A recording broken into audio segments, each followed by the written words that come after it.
everyone. All right, good night. Let's turn this stuff off. Let's turn this music off. Good night, everyone. Let's make sure everyone can hear me before I go too much further.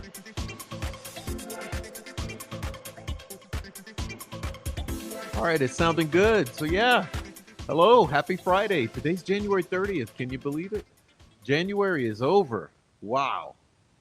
Who would have thought it? And God, the markets have just tanked today with the announcement of the new Fed chair. Yeah, it's a rough one. But welcome in, everyone. Tonight's show is called Indiana, Indiana, a sanctuary for pedophiles, featuring the Troll Patrol. Okay, so I hope you guys are interested in the subject matter tonight. Trust me, it's going to be jaw dropping. It's going to be jaw dropping, and it'll be also fun. Uh, in the first half of the show, we're going to have David Noe Ramos in, our special guest and whistleblower on the Chomos of Central Indiana, and we're going to be doing kind of a double take. Okay, we're going to look very closely at some examples of the rampant infection of child molesters and pedophiles in Indiana, and we're going to take examples from the locals, okay, and then we're going to take some examples or commentary from the feds. So that's what the content of the show is tonight. And if you're new here, I want to welcome you. Thank you so much for finding us. We're so glad you found us. And hey, we love all the new folks who come in, and we love getting to know you. So please, if you're new, feel very welcome. Come in and join the chat. Don't be shy. I have about 25 mods who make sure that the chat is always absolutely perfect. So anyone new should really enjoy and feel comfortable in the chat. No one's going to be harassing you there. And so come on into the chat, enjoy it. And also, you know, if you're on the replay, enjoy the comment section because I police that damn thing and ain't nothing getting past me. Okay. So, regardless of who you are, if you're new, if you're a longtime viewer, if you're shy, if you're bold, and all in between, we welcome you in. And I just want you to have a good time, but also interact and let us know your thoughts. We always want to hear from you. We want to know what you think about this, what information you might have.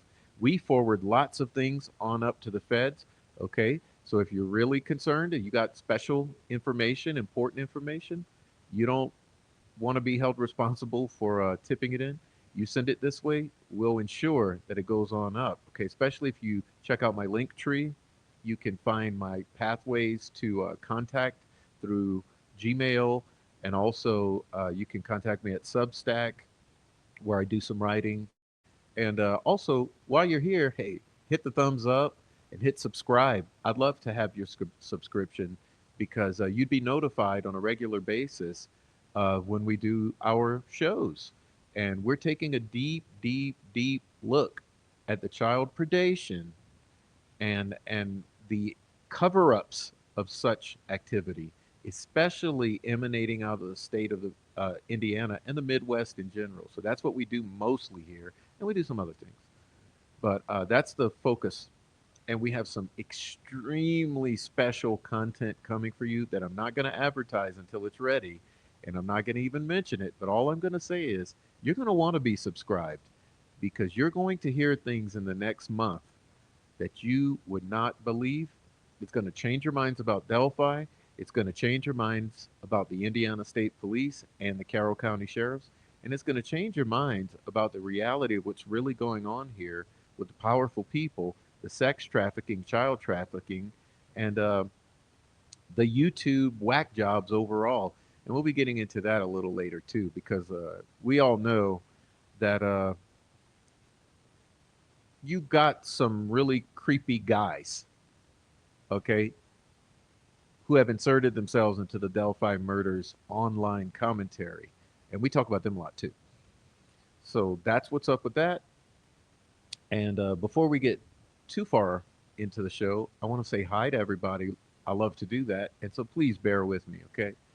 Um, Let me get on in and see who the heck is here because I'm late, but I appreciate everyone who is here early. Apologize again. It just takes a lot to try to get this content prepared for you and upload it into the backstage area. So we got Critter Mama, David Rogers, uh, Lisa Guino, Bonnie.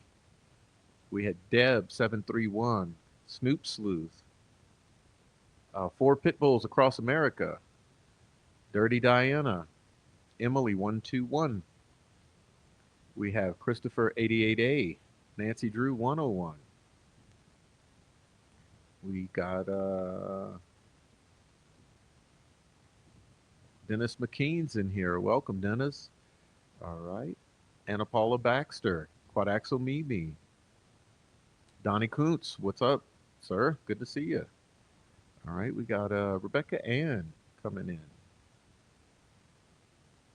I don't want to miss anyone. Digital's here. Untamable's here. Who else is in here? Ninja Warrior Assassin. Good to see you. Paula Fitzhenry. Welcome. All right. Daisy Ask. Hello to you. All right. Jamie Boyd. Welcome. All right. Advenu03. Heavy Metal Rehab. All right. I think I'm doing well. Mustang's here. All right. Mercedes is here.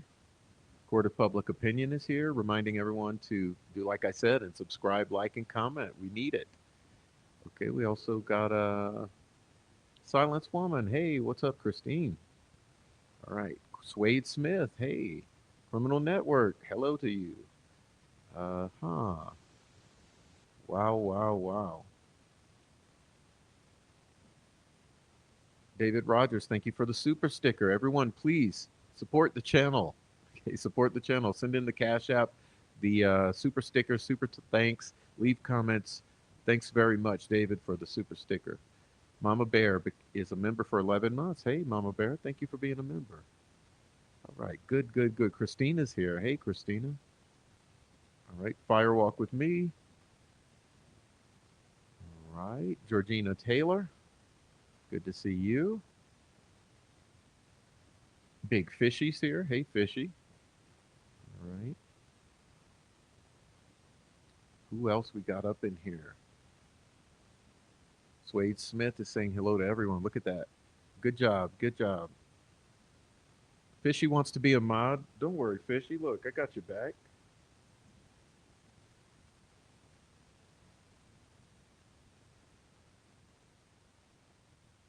There you go. Took care of you. All right, Fishy's going to be a mod now. All right, and who else we got? It's a new day. Hey. I think I just lost my place. Dieter. Hey, Dieter. Dieter's here. 26 Dead Zombies dude. Matt Payton. Maria Alma. All right. Caden Christian. All right. Great to see everybody. I think I pretty much got everybody. Happy Marigold. Uh-huh. I saw someone mention author, but I haven't seen author yet. But usually author Claremont's here. So welcome, author. Mr. Claremont, like I like to call him. All right. And hey, Rebecca Ann, thanks for the super chat there. Hi, Prof. Hi, chat. Hi, Rebecca. All right. Boom. All right. So great to see everybody. Hey, Mandy. What's up, Mandy? Mandy's here. All right, everybody. I'm so glad to see all of you. Where's Tracy? Have I missed Tracy?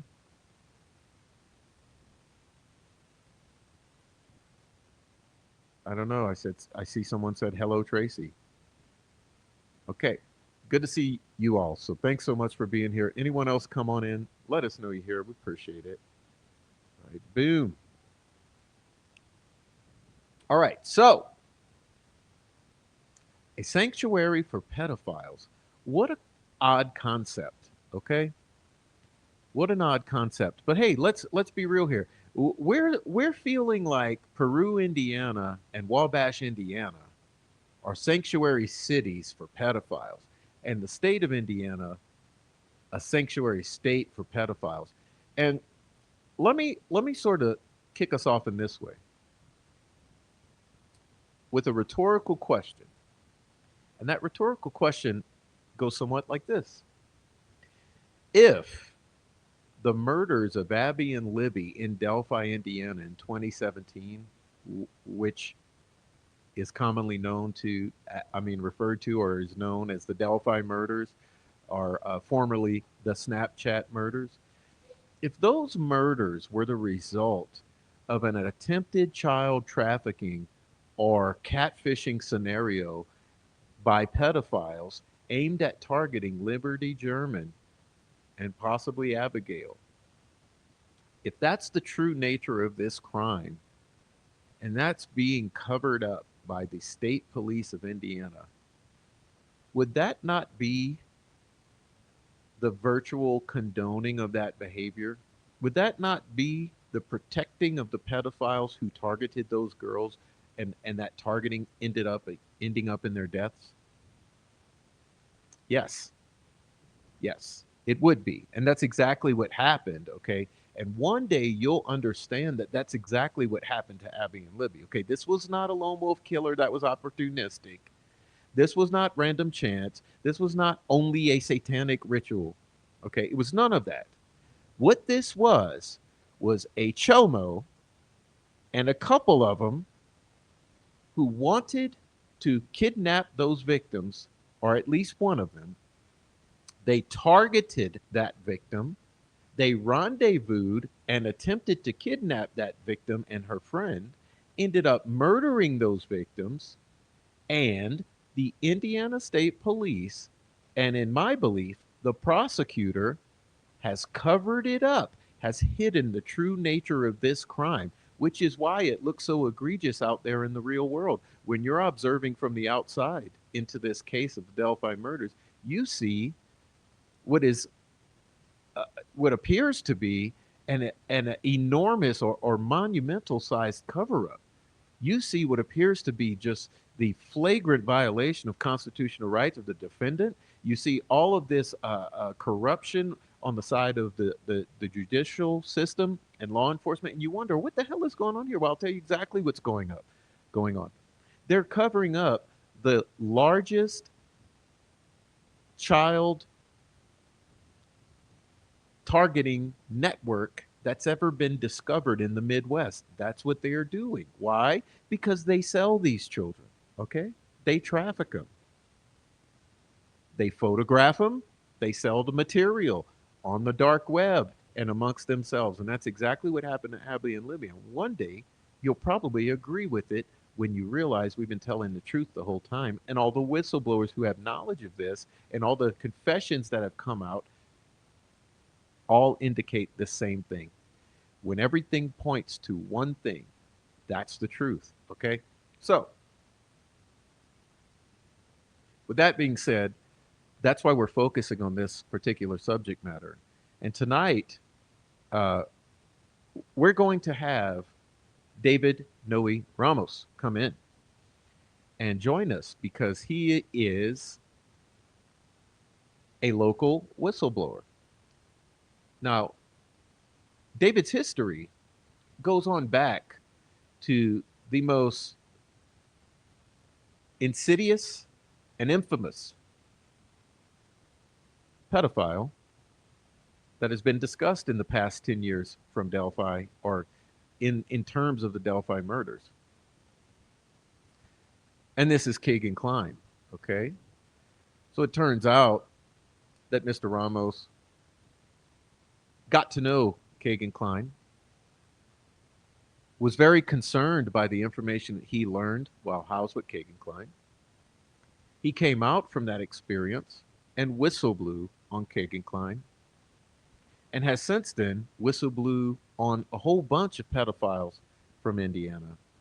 And so I thought this would be a great way to kick the show off tonight, because I've recently made a community post. And this community post that I've recently made contains some very, very concerning information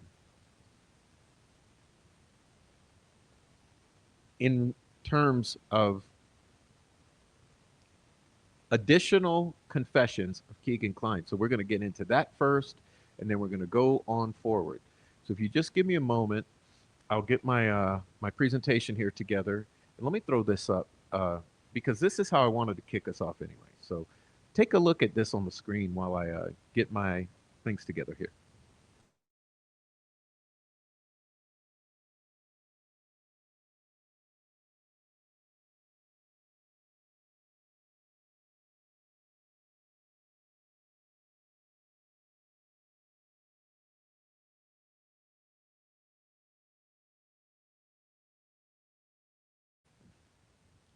All right.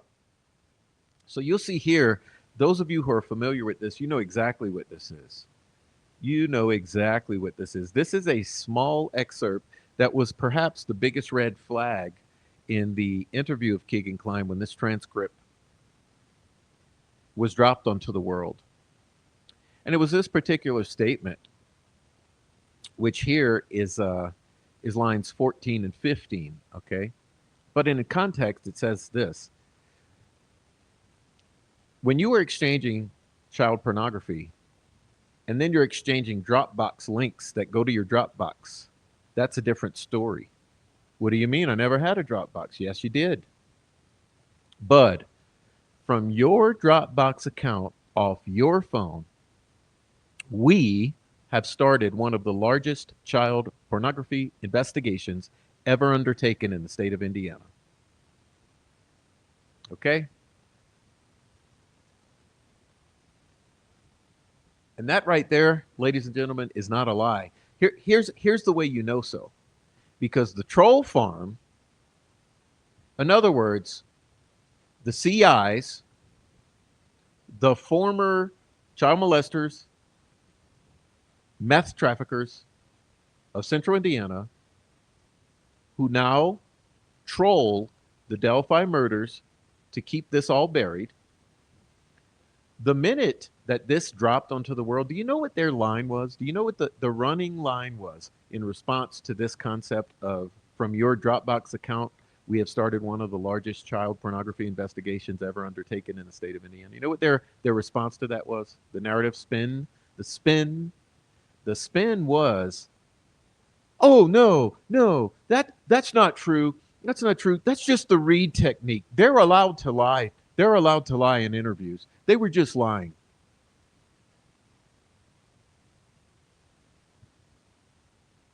Do you believe that? Do you think that they'd say, Bud, let's be real here. From your Dropbox on your phone, we've opened up one of the largest child pornography investigations ever in the state of Indiana. Do you think they just make that up just to read technique, Keegan Klein? No, no. That was a get real moment. Okay. So the fact that the troll farm decided that the best spin would be that is the indicator that this is true. Just like they tried to spin the sticks on the bodies of Abby and Libby. Do you guys remember that? Do you guys remember when it was first discovered that there were these sticks and these crime scene photos were leaked, by the way, by this troll farm, the same group of people? They tried to spin it. First, they said the sticks fell on the bodies, right? They said the sticks fell on the bodies. That was troll farm talking points.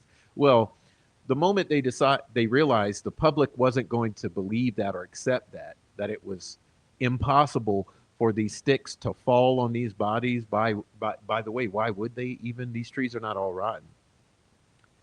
They said the sticks fell on the bodies, okay, in perfect geometrical formations. But when they realized they couldn't run with that the public wasn't going to buy it, then they switched and said, oh no, the killers were just trying to hide the bodies. And of course, anyone who's seen those crime scene photos, you know that there's only 3% approximately of the bodies are covered with sticks. So that line didn't really work either. So finally, they consulted with enough PR firms and the prosecutor's office enough times that they decided, well, I guess the best thing we can come up with now is it's an undoing.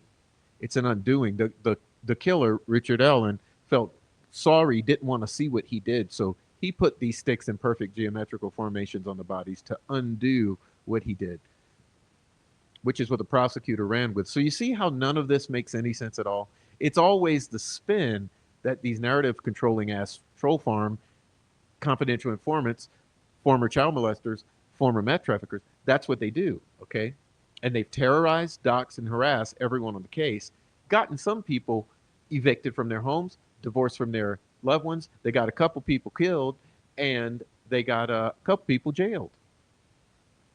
And that's your troll farm. So, with that being said, no wonder that they constantly attack, because their objective is to assist law enforcement in covering up the true nature of this crime so that no one will ever understand that this ties into powerful people who are the customers of these child traffickers, sex traffickers, and child pornography producers running out of Kokomo, Florida, Peru, and Wabash, Indiana.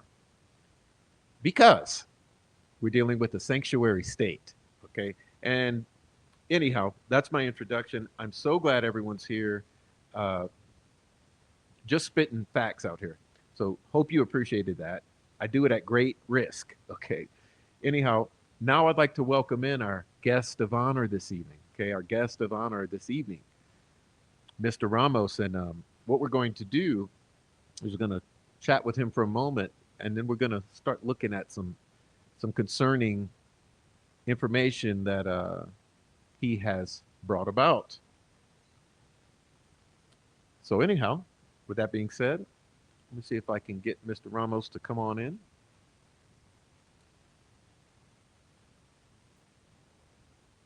Hello, Troll Patrol.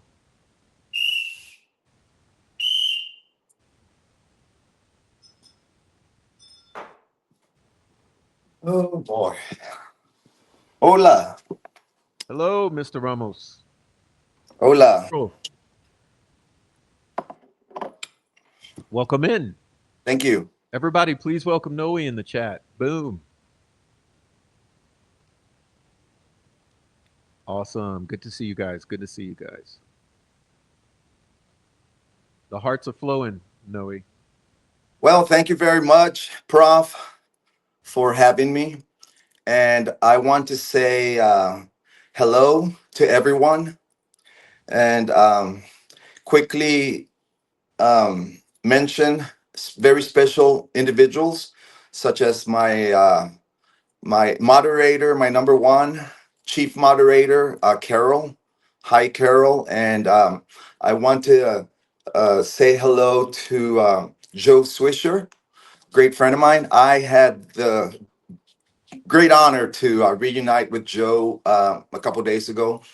We were at a meeting, and it was like a huge hug. I hadn't seen him for 6 months. He's doing great, and so special shout out to Joe and several other friends that are close in my circle who've been very supportive, such as Mark Ellis, Alex Voorhees, Diana, and the rest. I'm not going to spend more time on that. They know who they are. Um, Mr. Smalls. Hello, everybody, and here I am. Good to see you. Good to see you. Looking relaxed and refreshed. How was the trip to Kentucky? Oh, it was good. It was a quick day trip. I went down to southern Kentucky, or yeah, in the Louisa Pikeville area. I went to visit a special friend, daughter. Nice, Oh, nice, nice. yeah. Yeah. Everybody says hello in the chat. Can you see the chat, or you ignoring the No, chat? I can't. So it's gonna be a matter of All right. All if right. you I'll want to. let you know. Everybody says hello. Hello. Everybody says hello. Who's their daddy says hello. Oh, who's your Everybody daddy? says Hi. what's up. All right. So, yo, Noe, are you ready to get into Yeah. Let's. my first well, so guys, Noe accomplished an incredible feat, okay? Absolutely incredible feat. And I don't think he knows that I'm going to start off with this, but we're going to start off with this, okay? Which is, I dropped an absolute bomb on my community page recently, and I don't think many people understood the gravity of the situation because I didn't get as many comments as I would have liked to seen because this is huge. Okay, we got some more coming down the pike. Okay, so just get ready. There's more coming. Okay, there is more coming. But for now, I want to go into this because Noe accomplished an incredible feat, which is this here. Sorry about that. I must have that backwards. All right. So Noe spoke with an anonymous individual that we're not going to say his name tonight, but this individual blew the whistle on Kagan Klein.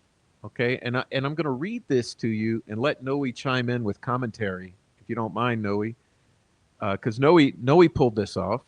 Okay, so we're going to step through this real slowly so that you guys can hear.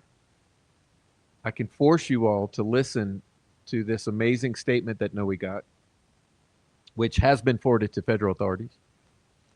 And I'd like to say Noe basically pulled a sting operation. For those of you who don't realize it yet, so Noe allowed himself to be parole violated to go on and enter undercover into the Wabash County Hyatt Regency, or call it what you will, That's so that good. he could go in and do gather some intelligence on the Chomos of Indiana.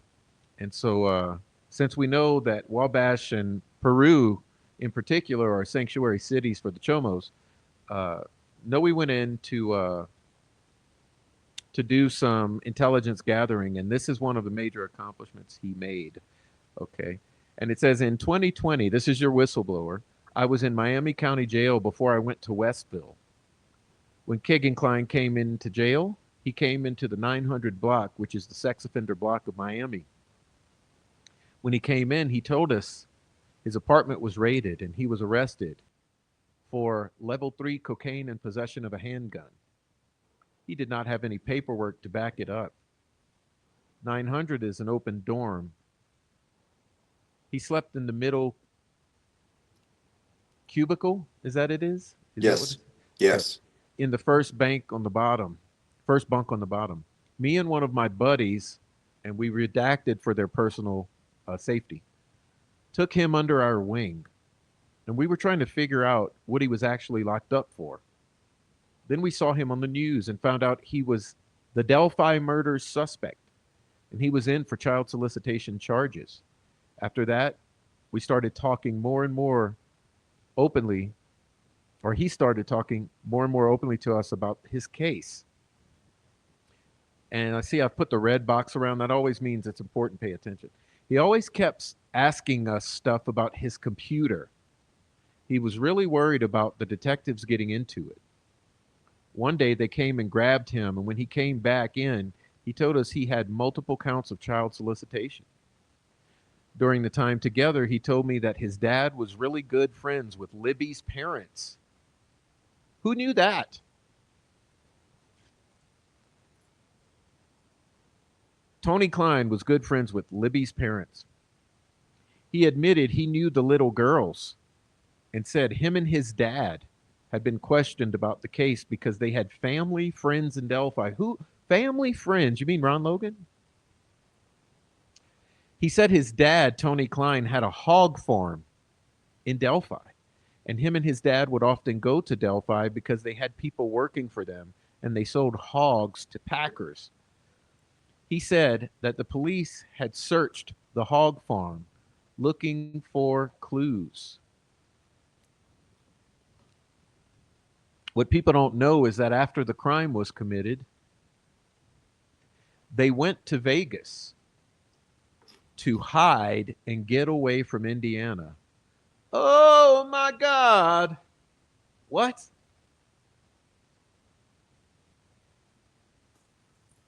They went to Vegas to hide, according to Keegan, and get away from Indiana. He moved with his friend Dirk to get away from Indiana. He told me there was another person involved with his dad in the crime. So, in other words, Keegan told this gentleman that there was another person involved with his dad in this crime, Delphi I'm murder. familiar. There was one time when we were in the block, he was talking to someone about it, and I looked over at him and I could see no remorse. He did not feel bad for what they did to these two little girls. So later I caught him and I redacted a particular section of this. Soon after that, I went back to Wabash County Jail and then to prison. While I was in prison at Westville, I called home one day and my girlfriend asked me why the hell the Delphi killer suspect was texting her from Miami County Jail, acting like it was me. So he was catfish. So Keegan's catfishing this gentleman's girlfriend and trying to get money.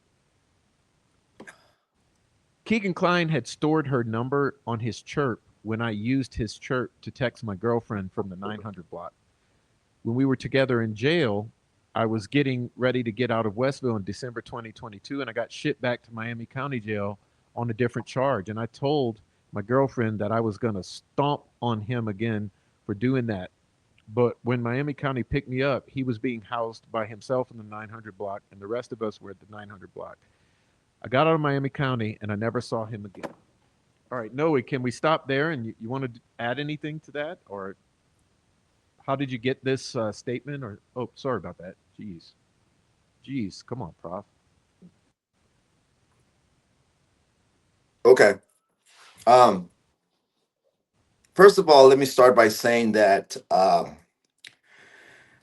I am Coach Cruz, and I approve this message. Okay, and um, thank you. Why am I doing this? Not just because it's the right thing, but it's not about the people and the that I'm not a judge, and it's not my place. But it's not about the people, and it's about the actions, the crimes against children, and we all know my story. I have gone through struggles and things like that, and I've been in custody for substance abuse. So I am a substance abuse offender, and I do this because I stand on my belief that we should protect children. Uh, so I met this individual um, in the past 6 months, and well, I already knew him. Um, I knew of him. We had been in custody in 2019 at the old Wabash County Motel Inn, the old one downtown. And so I knew who he was. And when we started talking, actually, we were actually, you know, housed together. So we got to talk face to face. He told me that he was from Peru, right? So I immediately, started asking about the case. And and lo and behold, he said, "Oh, I was in custody with him when they first brought him in." And I found like the right moment to, like, when there was nobody around, and I told him, "Hey, man, would you like to talk to me about Kagan and your experience while you were in custody with him?" I believe it was August of 2020. Okay, and and he said no. I was like, "That's fine." I told him what my purpose was. My purpose was was to, I told him that I was in contact with some you know victims advocates and things like that, and some YouTube social media personalities and figures, and that was the sole purpose of me uh, granting me an interview in regards to his time with Kagan. And he said no, and then um, one day he came to my room, to the door, and he said, "Hey, you know what? I'll talk to you, man." um, who gives an F? I mean, what he did was shitty, you know. Mhm. So I'll give you that interview, and that's how I got to talk to this individual. Mhm. And this, can I ask you something? This individual, Hmm. what things did he say to you that were the same that you had learned in Miami County yourself? Uh, Okay. First thing, I think there's three major things that I take from this interview, and one was being is that Kagan and his dad had friends and family in Delphi. So Kagan told me that as well. Uh, a year and a half l- later in 22, and then another thing was the Las Vegas trip. And also, the other thing that kind of um, stuck out was the third person, the friend. There was another person who committed these crimes, which those were the three main major points. mhm. What was the major differences you think? What Uh, new did you learn from this gentleman? well, I I, I knew about through Kagan himself, who told me that Ron Logan was a family friend. But the one that really stuck out that was different was that Tony Klein knew Libby's family, which it's fair to say parents. Uh, who else? Cousins. I don't know. It's a small town Indiana, but when he said that Kagan told him that they knew, or Tony Klein knew the family, that was a major something I didn't know or had never spoke about because Kegan never told me that. Mhm. And oh, what was the other one? The hog Well, farm. The hog huh? farm. The Oh, the hog. hog farm. Mhm. Thank you, Prof. Yeah, the hog farm. Them being connected to somehow to Packers. Um, they, a hog farm where they used to work and um, make money by Can selling hogs to packers. That was another major, yeah, difference. can I stop here and just do a little detour? Uh-huh. Okay. So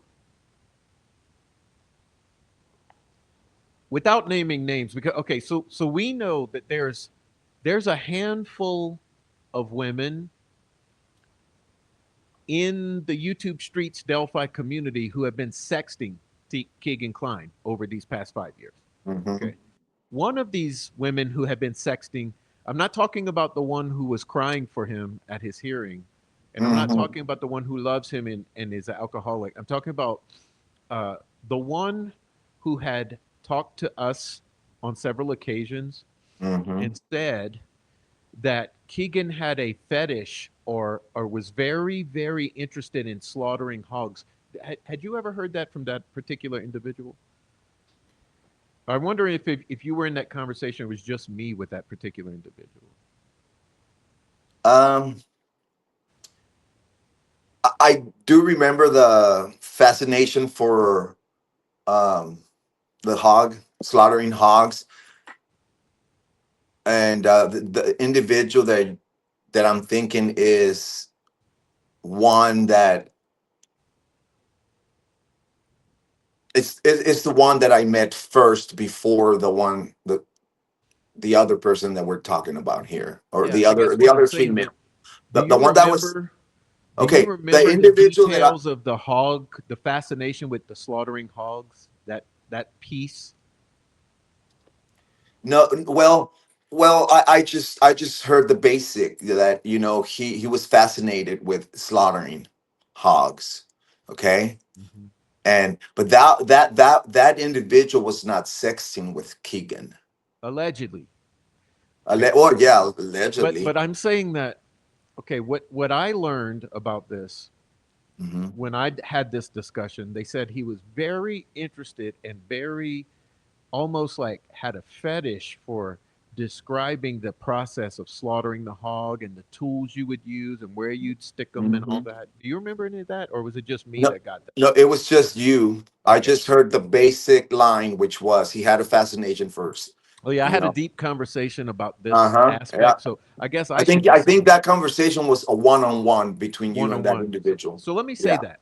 So what I had learned by speaking with a particular individual who knew Kagan very well is that he had described on multiple occasions in a very strange way the process of killing a hog and how much he loved it and which tools you would use and how you had to do it in a certain way and the sounds they made and all this stuff. And so I think it's interesting that this gentleman who whistle blew for you, Mm-hmm. It he is. brought that up. Right. Yeah. So anyhow, I'll leave that for later because I do have a theory about this and Okay. tied into the murders, Oh, but especially certainly. if you look at Abby's injury, it's very particular injury that would be similar to what you do to a hog, uh, in the way that this young lady had described to me, that Keegan had described it. So anyway, Okay. I'll move on. Uh, Uh-huh. I wanted to throw this up real quick because Hmm. just to get it out of the way, because you Okay. also let me see. Let me see if I can manage this. Let's see. You also had done a little Q&A.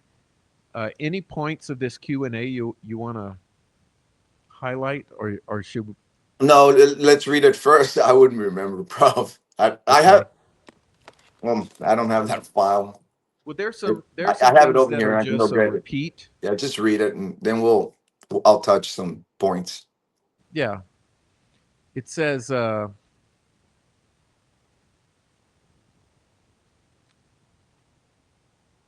Well, I'm gonna skip ahead some of this.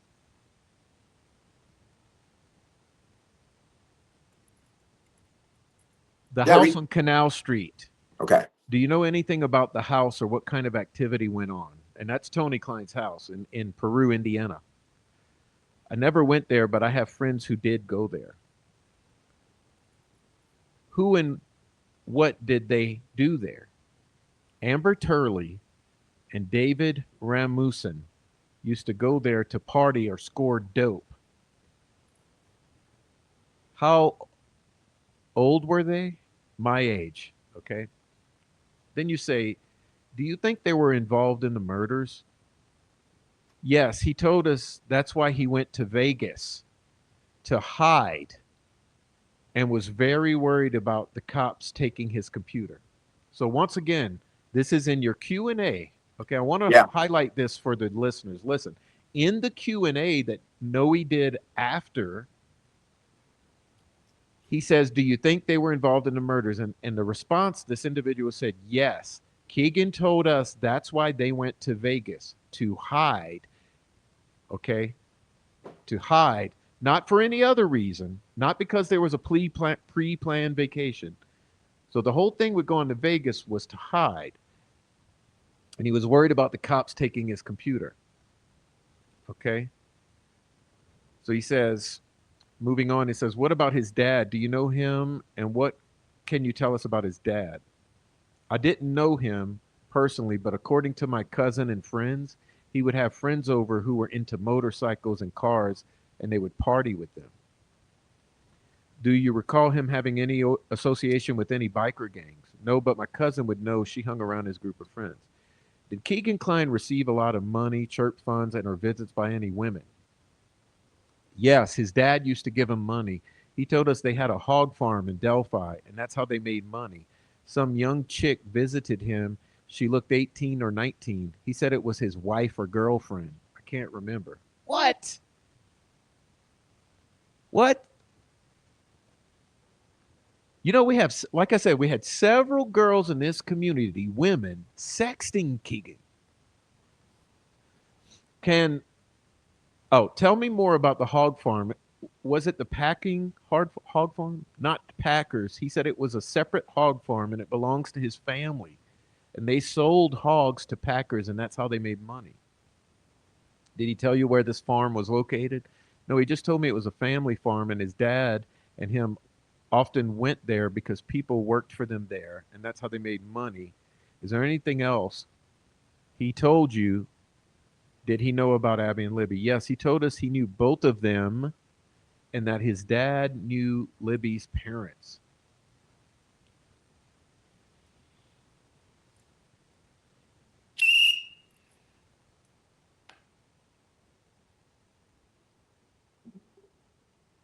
He knew both of them. They're And from Tony knows the Libby's parents, allegedly. allegedly. All right.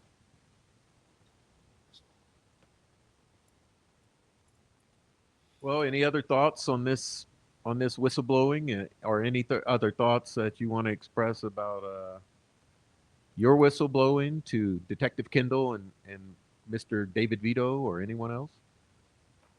Um, okay, that was interesting. The Q&A, and yeah, I'd have to read it or hear it again to rehatch what he said. But yeah, the the thing with the hog farm, you know that I'm a strong believer that the most obvious is usually your answer, and I learned that from a very well trained law enforcement friend of mine, very prepared professional, and the first thing that came to my mind was the hog slaughter shop across the street from where the girls were from where the girls Right, were that's across dropped the off. street directly. Hmm. That's what Joe Schwisher and I and you, we Hmm. all really were highly concerned with that slaughterhouse or Mears butcher shop across the street. Hmm. Yeah, and then the deal where they went to Vegas to hide.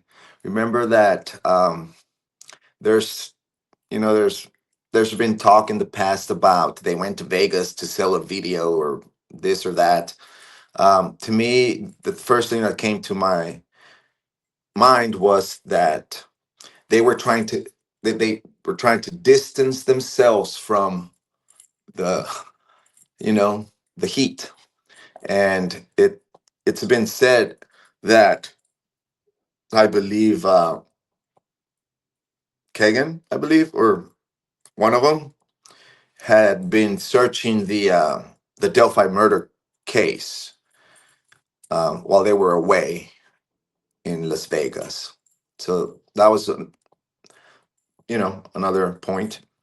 And another PowerPoint is that again he mentions again that Tony knew the family because during my tenure I always said what Kagan told me, which was that Ron Logan was a family friend, and that's why they were investigating him in 22 because um, the owner of the property where the girls were found was a family friend, and he had passed away. So they were investigating him in regards to that. So there's another thing that kind of caught my eye.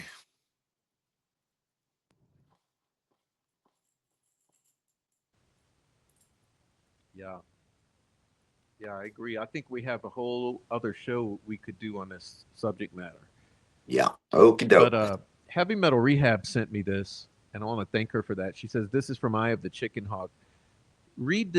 I would like you guys to listen to this. A female acquaintance of the two men testified Douglas asked her if she would assist him in killing young women in the desert while making sex films that included bondage and sadism. Douglas apparently believed having a woman present would make it easier for the victims to trust him. And listen to this particular highlighted portion. Phillips testified that Douglas told her that his plan was to bury the bodies to eliminate any evidence, and they could make a lot of money. Get ready for the drum roll. Hold up, let me get the drum roll. Brrr.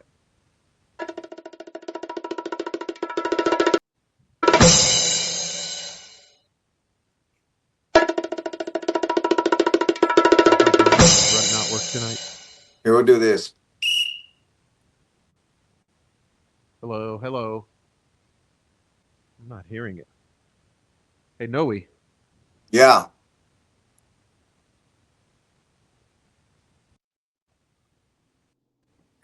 check, check. I can hear you, Oh, Prof. oh, sorry. Did you hear my drum roll? No. Oh, I had a sound glitch. Let me try it. That they could make a lot of money selling the films to people in Las Vegas. People in Las Vegas selling the film. All right. All right. So thank you, Heavy Metal Rehab. She says Las Vegas is well known for people going there to sell snuff films. So it could have been, my opinion, it could have been both. It could have been Airbnb to or go both. hide and to go Uh-huh. make some quick money.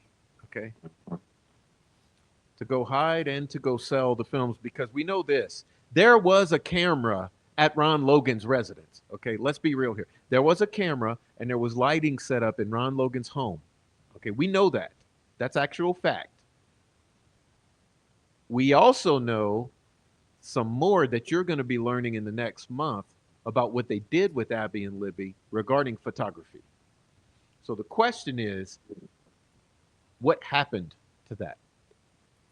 Anyway, moving on. I think we're done with Keegan. Noe, unless you have anything else to say, I'd like to move on to our next.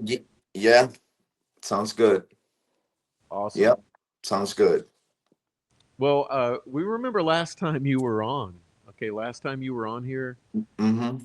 we talked about a particular incident with that you were witness to in the Wabash County Hyatt Regency Mm-hmm. involving a young man who was in love with a tranny buff named Skinhead Mm-hmm. Mike. Uh, Mm-hmm. would you like you want me to pull up the slide or you want to kick us off here? Um, you you're the you lead it. Okay. There you Well, go. I'll start you off with this. We got this thing here, so I'll let you. Okay. You know Oh, the story better than. okay. Get All ready to right. laugh, yo. Let's get ready. Okay, so Prof did a very good job in introducing or in and titling the show. Um, and this is just one example of a sanctuary. You know what? How, in my opinion, I feel that these individuals they get away with a lot. You know, and while in custody, at least in my experience at the county level, right? And DOC, it might be a total different ball game for these individuals, but here, we got to consider that it's small town. They went to school together. They're cousins and uncles, and friends in the streets, et cetera, et cetera. So that's how in my opinion, that's how they end up getting special treatment, right? And this individual that I'm gonna talk about, Skinhead Mike, he was charged with child molesting a child under the age of 14, and he violated his probation. Um, he violated his probation for a separate charge. Okay. The child molestation was some years back, and I don't have any other than I know it was child molestation, and he's a registered sex offender. I don't have any information uh, or details in regards to that crime, but I do know that he had violated probation for like a battery that he something like that he was. on probation for, and they he ended up having to kind of like me, go and do your time. Um, so during the time there, another local came in, and he was a young kid, a 19-year-old, came in for charges of terrorism, domestic terrorism, and threats on TikTok. He's a young white nationalist, and he was he was attacking or making comments on TikTok in regards to the Jews, right? And he had a level 5, I believe, a level 5 felony for it. And during this time, he was very young. Um, that's the individual that Prof just put on the screen, and very young, very immature, and as you guys can see. Um, but anyway, he started gravitating towards this black guy, a 61-year-old black guy who it was kind of weird because he was a Nazi, he was a white supremacist, white nationalist. He came in skipping in and hopping into the dormitory, and the first thing he did was the salute to whatever, and then um, the Nazi salute, right? But anyway, he gravitated towards this black guy, and after so long, we were like, that's kind of weird, right? But oh well, everybody does what they want, right? And well, throughout the time, we realized that they were acting kind of weird. They were try to spend as much time together alone in their cell. Now they lived in separate cells, right? The black gentleman lived with Skinhead Mike. They were roommates, and this younger individual, this 19-year-old, he lived like two doors down. But when during the day, when everything is happening, he would sneak in and spend time with a black guy. So we noticed that, and before you know it, somebody catches them kissing.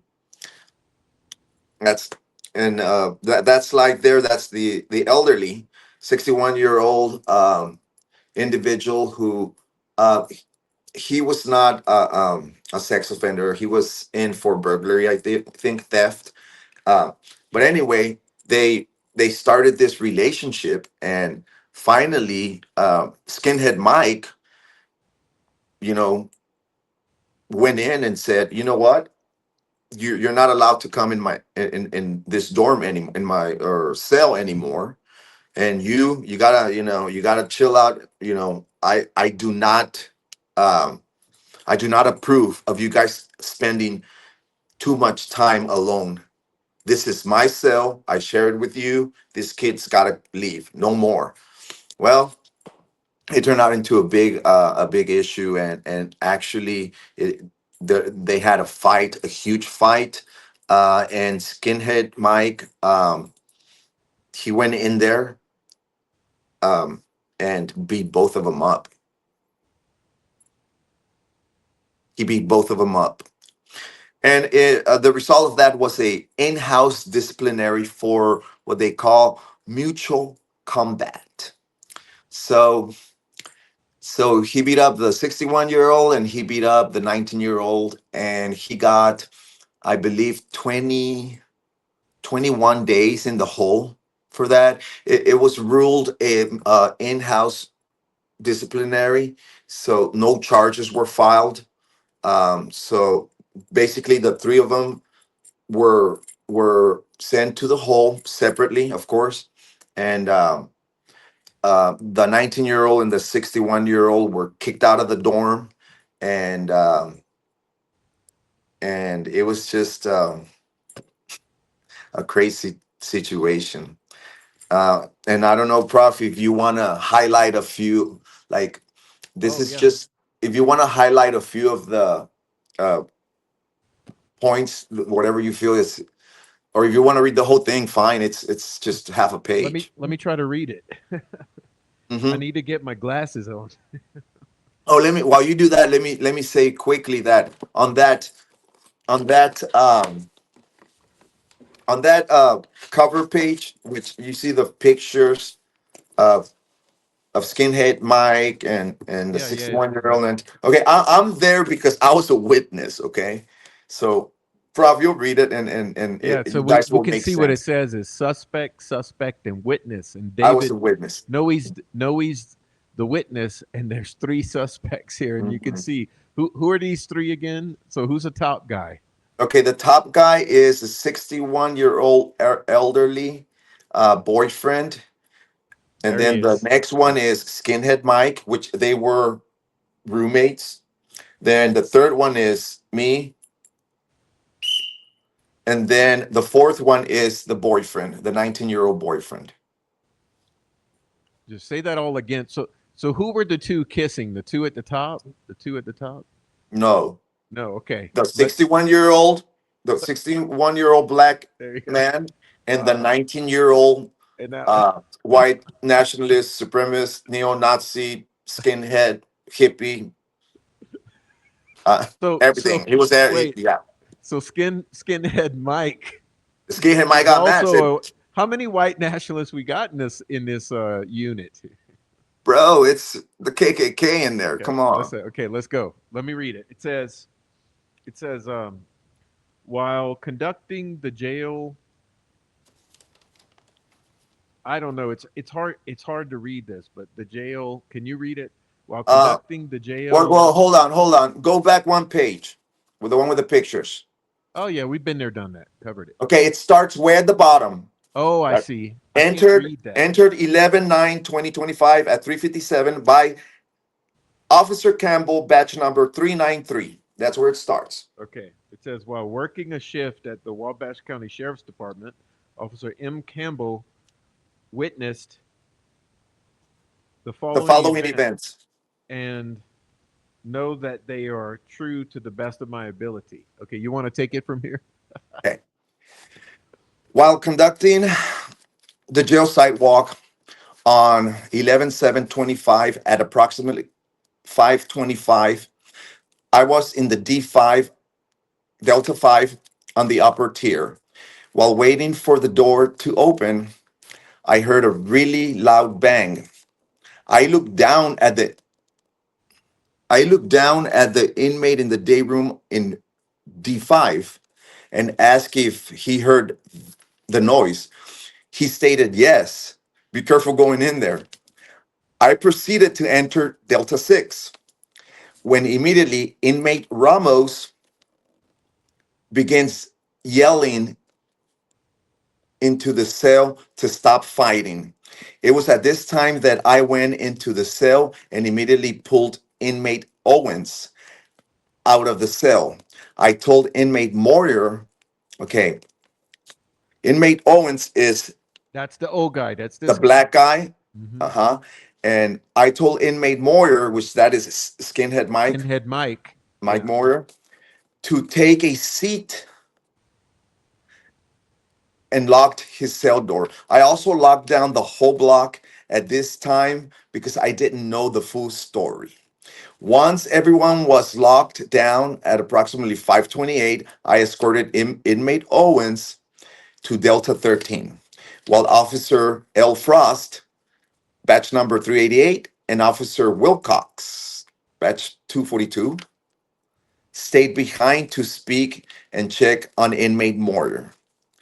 Inmate Owens and I walked into the pool, I'm sorry, into the pod interview room at 5:30. This is in the AM, okay? This is in right after breakfast at 5:30 while asking inmate Owens about the incident. He stated he was just trying to be friends with inmate Bill.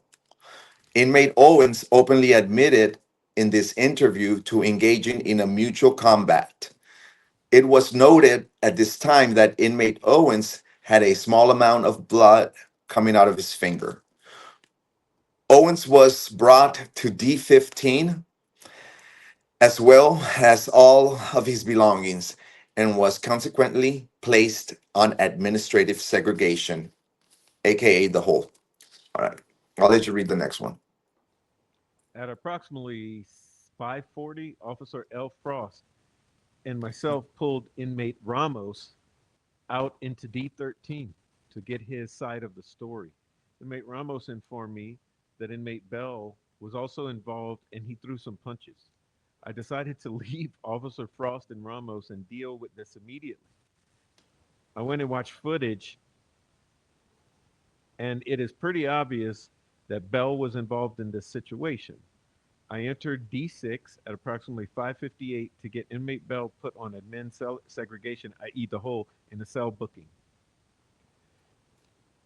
It was, what is that, noticed at this It time that was he no, was, it was noted at oh, this noted time. that he was punched in the face and he had a bloody lip. Due to the severity of the violation, all three inmates have been placed in cells by themselves and placed on admin segregation, as well as received CABs for A103 fighting. Okay. Inmate, okay, CABs are what they call the disciplinary notices, and the A103 is the level of the charge, which is A is the highest charge for fighting. yep. And it says, I'm going to rush ahead. It says that all three got 24-hour notice. Hmm. Inmate Owens admitted to violating the rule A100 fighting at approximately 5:30 on my body cam. Inmate Moyer admitted to violating rule A100 fighting at approximately 5:47 on body cam. Inmate Bell believes he was saving Owens, and that's why he jumped into the fight. He won't Hmm. admit to fighting, as he just says he was helping. However, you can see him rush into the cell approximately 5:25 and begin joining the altercation for a brief period of time.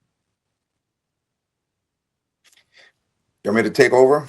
Yeah, you take over because we can wrap this one up. But It is for these reasons that I find inmates Owens, Bell, and Moyer guilty of A103 fighting. Entered 11/8/25 at 14:31 by Officer Scheiber. While working as a full-time officer on 1/8/25, I, Officer Scheiber, recalled the following events to be true to the best of my ability. During a brief conversation with inmate Moyer on 11/7/25, implying that there had been sexual contact between inmate Bell and Owens, I opened inmate Bell's cell, the hole, because remember, he's at the hole now.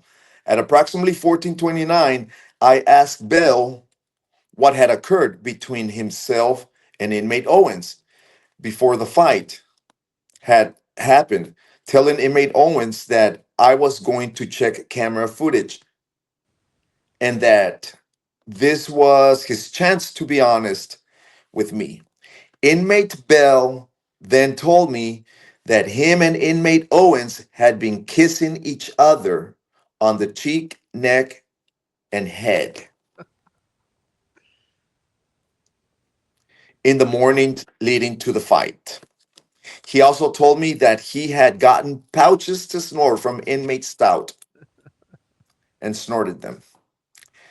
Due to lack of evidence on snorting pouches, there's no pending CAB. However, verbal warnings were given and jail staff were told to keep an eye out for such behavior. Okay. All right, so basically what happened, right? They were having a little touchy-feely, kissy affair throughout. I think it went for about a month or so. oh my gosh. Uh-huh. Mhm. Until Skin Hate Mike exploded about it. Well, he when he found out, like officially, it was not just one, two, or three. I mean, I witnessed the conduct myself, but I ignored it. You know, I thought it was weird, but I didn't even want to look in there. You know, and um so yeah, after the little investigation thing and stuff, Schreiber gets in on it, and he asks Moore, what really happened? Why did you beat this guys up? Well, they were, you know inappropriate conduct. And I don't like that shit in my cell. And then he went to Bell and confirmed it and said, "Is this true?" And then and Bell confirmed it, but which is the 19-year-old. And he also volunteered information that there was some pouch snorting as well. So, But so they're getting uh-huh. all twacked Okay. out on these Yeah, pouches, and making out because and pissing off Skinhead Mike. so the final outcome of this is that Moyer served 21 days in the hole, and the Owens was moved after he served his 21 days. He was removed from that dorm, put in a different one, and the 19-year-old, he was charged with the Priya. And I don't know a lot about the Priyas. We're not talking about him yet, Prof. Sorry, I jumped Uh, ahead. My bad. okay. He got charged with the Priya, and I don't know much about that. I just know enough to know that it's like a in prison sexual, like a sexual complaint type of report where inmates are it could be an inmate accusing another inmate of sexual misconduct, or it can be uh, sexual misconduct against an officer or a staff member, or vice versa. And with that, he got removed completely from the facility. Uh, they won't house him there. They have to move him elsewhere. So the 19-year-old got the Priya, and Skinhead Mike 21 days, and Owens removed from the dorm. So that's Yeah. the So story on anyhow, this is our that. comedic relief. This was our little funny story, and it's a follow up because a lot of people been asking about Skinhead Mike and Tranny Buff since Noe's been back. People have been asking me to tell the story again, and they go watch it because it's funny. So wanted to catch you guys up on that. Hmm. Keep it Yeah, story, yeah. and now you've seen the paperwork. So, but now we're going to get into the bad stuff. Okay, we're going to get into the subject matter of the show again. We're going to bring it on back. Guys, guys, bring it back. What are they fighting or what? No, I'm saying bring it in, bring it in. Yeah, Oh, that's your oh, job. okay. Hey, Your, can you give me a few minutes? I yeah, gotta go to the sure. restroom. Let me get Okay, you I'll out be of right here. back. Let's see. All right, bring it in, guys. I'm going to pull a Coach Cruz. Come on in. Yeah, so back to the subject matter at hand. So I hope you guys all, I hope you all, all you guys enjoyed the follow up on the Tranny Buff, Skinhead Mike, and Big Black John story. Um, but we're done. Okay, we're done with that. So yeah, they can't maintain not making out for the short stays that they're in there for. Uh, and apparently, skinheads don't care that they get horny enough. I guess they suddenly are not as racist as they were 5 minutes before. Anyhow, uh, so we're gonna dive in now to the subject matter of the show. Okay, the Chomo Farm of Peru and Wabash, Indiana. And remember this while you're remembering Tony and Keegan Klein, right? Tony and Keegan Klein, and that's not all. That's not all. They're more. They're more from Peru, even in terms of Delphi murders. If you put your thinking caps on, you got Sheena Cottrell, Palladino. You have Thomas Miller. You start remembering the Peru connections. You got several troll farm individuals, some who allegedly were texting and sexting Keegan Klein. That's right, the Keegan Klein sexters and criers. You have several of them from Peru, oddly enough. Um, so I want to. Oh, look, looks like Noe's back, so we're good to go, and we're going to move on to our Chumo. Hello. Thanks, Prof. You want He to finish your said, thought? "No, someone's telling me my goddamn sound ain't working right again, and it's Ew. very frustrating." Well, hey, ask someone else because it might be a troll trying to distract you because I can hear you clearly. Ask someone you can trust. Are we good? Check, check. Yeah, my I settings are can, good. You guys just have to deal with it, okay? I'm sorry. I can't do this on the show. Okay. Prof. Did you hear what I said? Yeah, I said what I had to say. Let's move on. Okay, but I also said ask one of your mods. Listen, guys, there's nothing I can do except end the damn show and deal with it later. Okay? So please. All right. All right. So here's the file. And what you have up there, this is where the good old boy system uh, begins here. Let me first of all say that this individual here, he's a little bit slow, okay, and he's younger as well. He's like 24.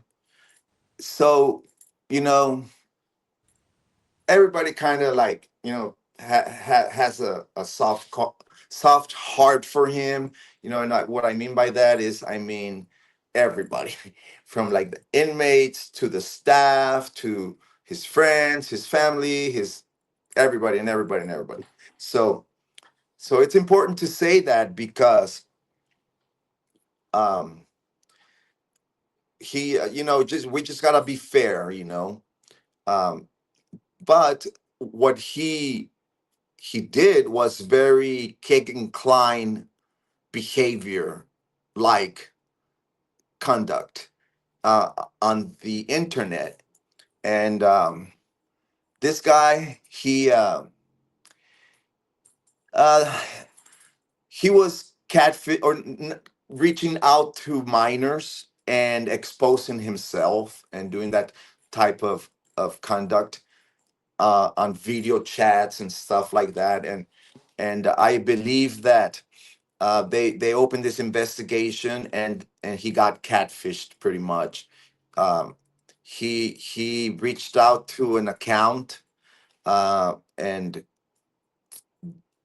ended up exchanging inappropriate uh, content with uh, who he thought was a 13-year-old girl. It turned out to be it was an undercover operation, and they busted him, and he got the charged with child exploitation.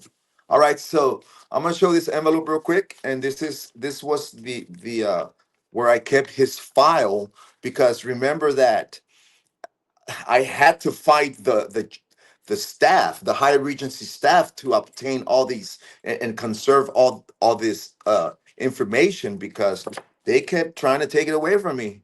But anyway, you guys might remember this. This is a uh, a depiction of this gentleman, and here's another one. Right, I've showed these before, but there's the like the main the charges and all the main information in regards to this gentleman's case. All right, Prof. So if you want to move forward and go to the next slide, PCA. Well, I want to read this. I want to Oh, read go it. ahead. Okay, this says June 22nd, 2025. Wabash man arrested for child solicitation following 4-month investigation.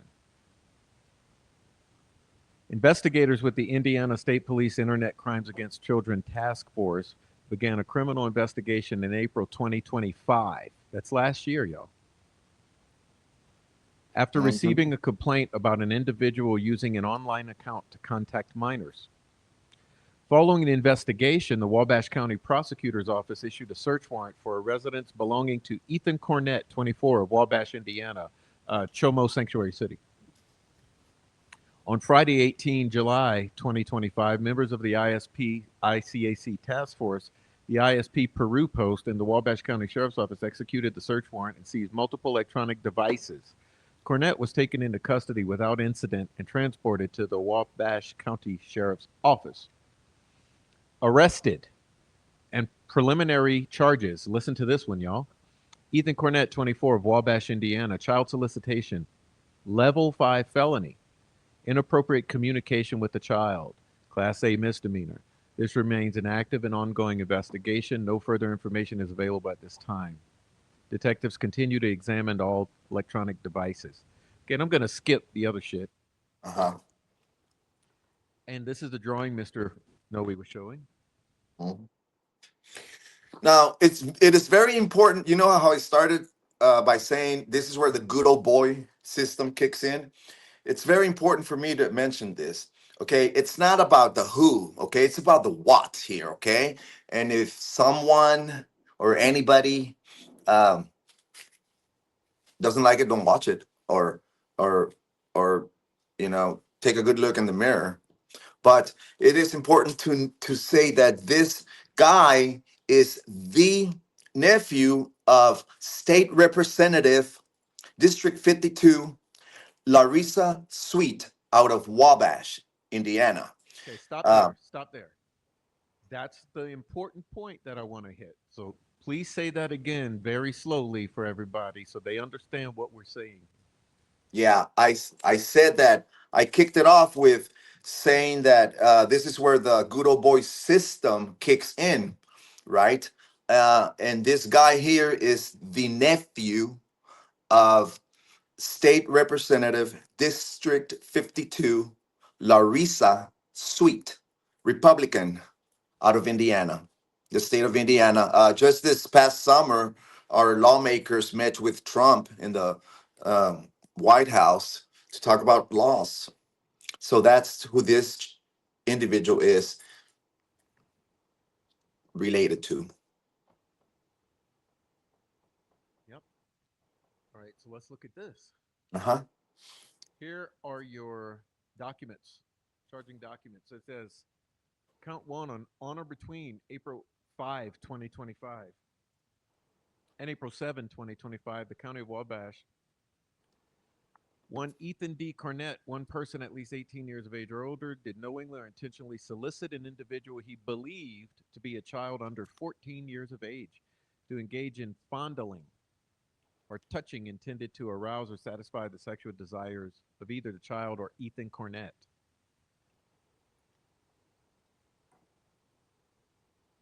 On or between April 5th and April 7th, the County of Wabash, State of Indiana, one Ethan Cornett did knowingly or intentionally communicate with an individual who he believed to be a child less than 14 years of age concerning sexual activity with the intent to gratify the sexual desires of Ethan D. Cornett. Okay. He committed the offense by using a computer network. Okay. So we're going to move on. This is a narrative of arrest. It says on April 16, 2025, I was contacted by Detective Ryan Short, the Wabash County Sheriff's Department. He stated that he had received communication from a detective in Iowa regarding an undercover chat operation that traced back to a potential suspect in Wabash County. That's right, this is coming from Iowa, right? Mm hmm. He asked me to take over the case and provided me with the contact information for the detective. I then contacted Lieutenant Robert Snitzer with the Forest City Police Department in Forest City, Iowa, and he advised the following.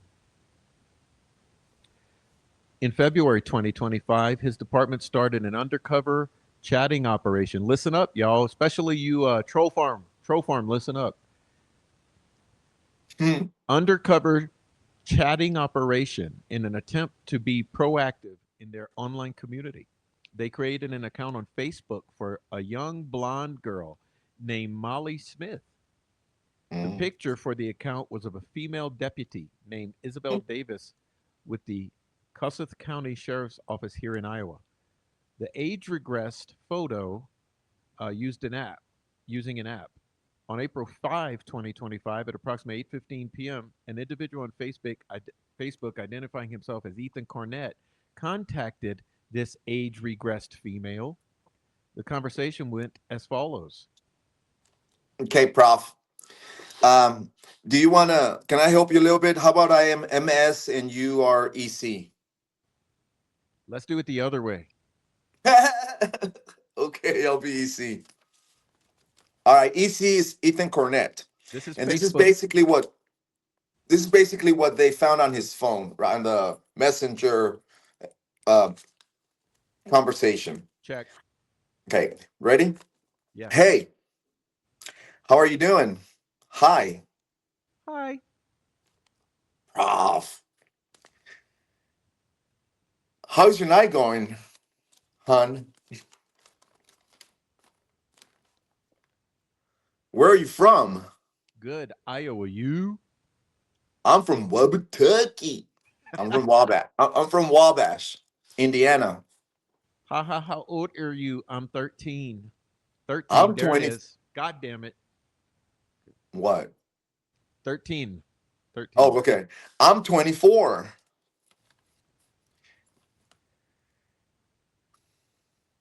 You're too young for me. Could you send me a picture of you?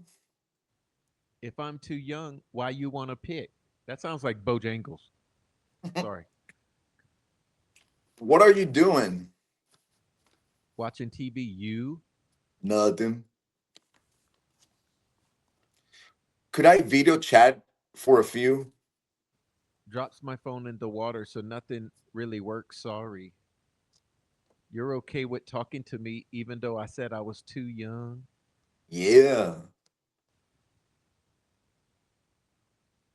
Could I try calling you?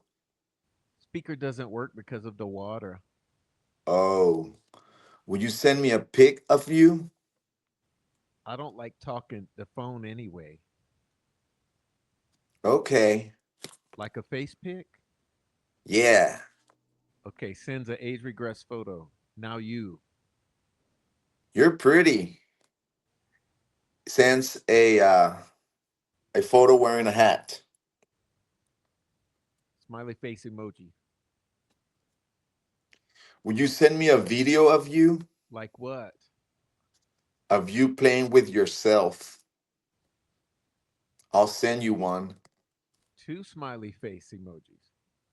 I feel weird doing that. I'm only Could, 13. could I send you one? If you want, I don't know. Okay. Would you send me one too, baby? I don't know. You don't have a girl? Video of Mel masturbating over the toilet. Oh my, that big. Smiley face emoji and heart emoji. No, I don't have a girlfriend. Would you send me a video of you? Give me time. I've never done that before. Okay. Are you going to? Missed video call. I told you my speaker don't work. How far away are you from Iowa? Going to bed soon. Or hun. Hun. Hey. Oh, first April 7th. So this is a week later or whatever. Maybe a day later. Uh, April 7th. Hey, how are you? How was your day, baby? Or how was your day? I'm sorry. Good, you. I'm doing good. Could I video chat you? I still have a broken phone. Oh, could you send me a picture of you? Maybe. Okay. Okay. Lieutenant Snitzer, with the assistance of Deputy Brandon Bankston with the Winnebago County Sheriff's Office in Iowa, conducted an open source search of Ethan Cornett and believed that they had located an individual in Wabash County, Indiana. They then contacted Detective Ryan Short. They provided me with the URLs for both accounts. Okay, then it says they also provided me with both the photo of the female deputy as well as the age regress version In addition to a signed waiver, supplemental reports, screenshots of the conversation, the video of the male masturbating, the video of the conversation showing the exact timestamp. I conducted a Bureau Motor Vehicles name search and came back with Ethan Cornett, 300 West Wabash, Indiana.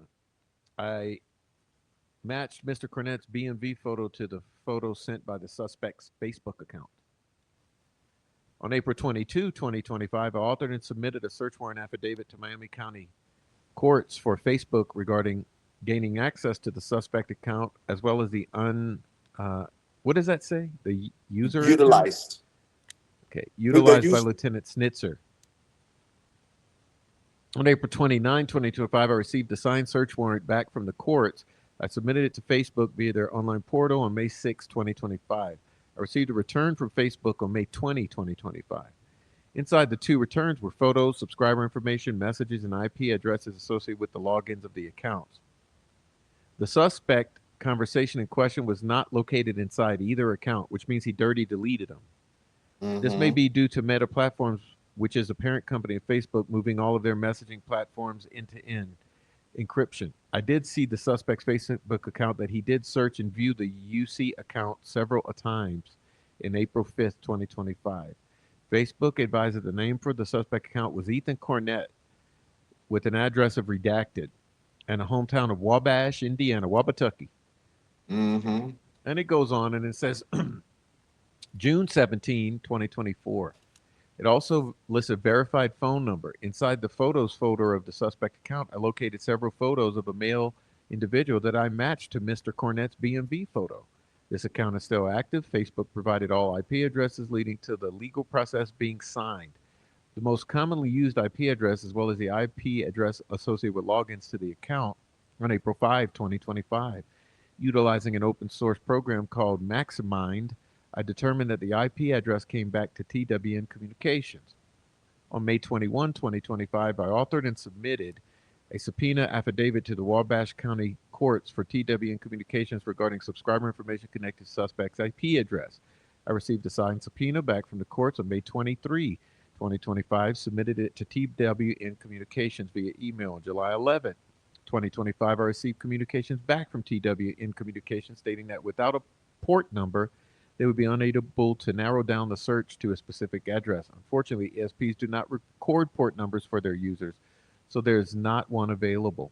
I conducted a local check of the verified phone number that Facebook provided. I saw that on June 14, 2025, a male subject called 911 in Wabatucky from the phone number and responded and requested EMS referencing having a mental episode. He advised they responded to the address. The male caller identified himself as Ethan Cornett. On July 11, 2025, I authored and submitted a residential search warrant affidavit to the Wabash County Courts for the residents of 8310 300 West Wabash. I received a signed search warrant back from the courts on July 17th, on July 18th, in addition to other officers. I, with addition of other officers, served the warrant on the residents. Upon walking up to the property, two male subjects and one female subject came out of the house to meet us. Identified the female subject as Andrea Cornett,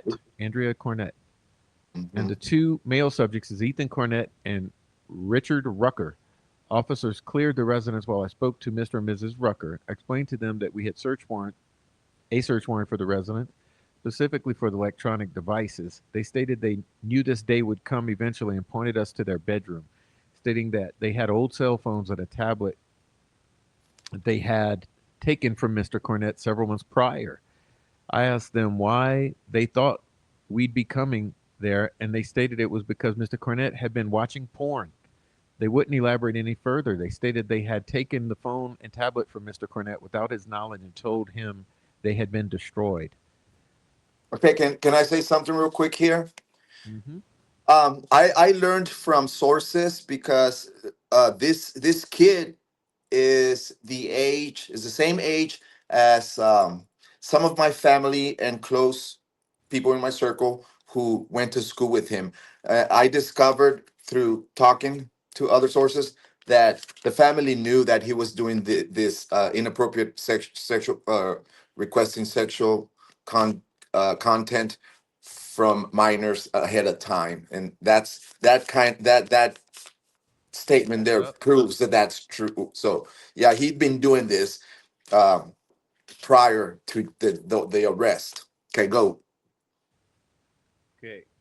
A search of the residence resulted in finding a blue Motorola cell phone and a silver Samsung tablet, both located in Mrs. Rucker's bedroom. An additional phone was located in Mr. Cornett's front pocket of the shorts he was wearing. The phone was identified with a blue Cricket cell phone. I observed that this phone was powered on and did not have a passcode.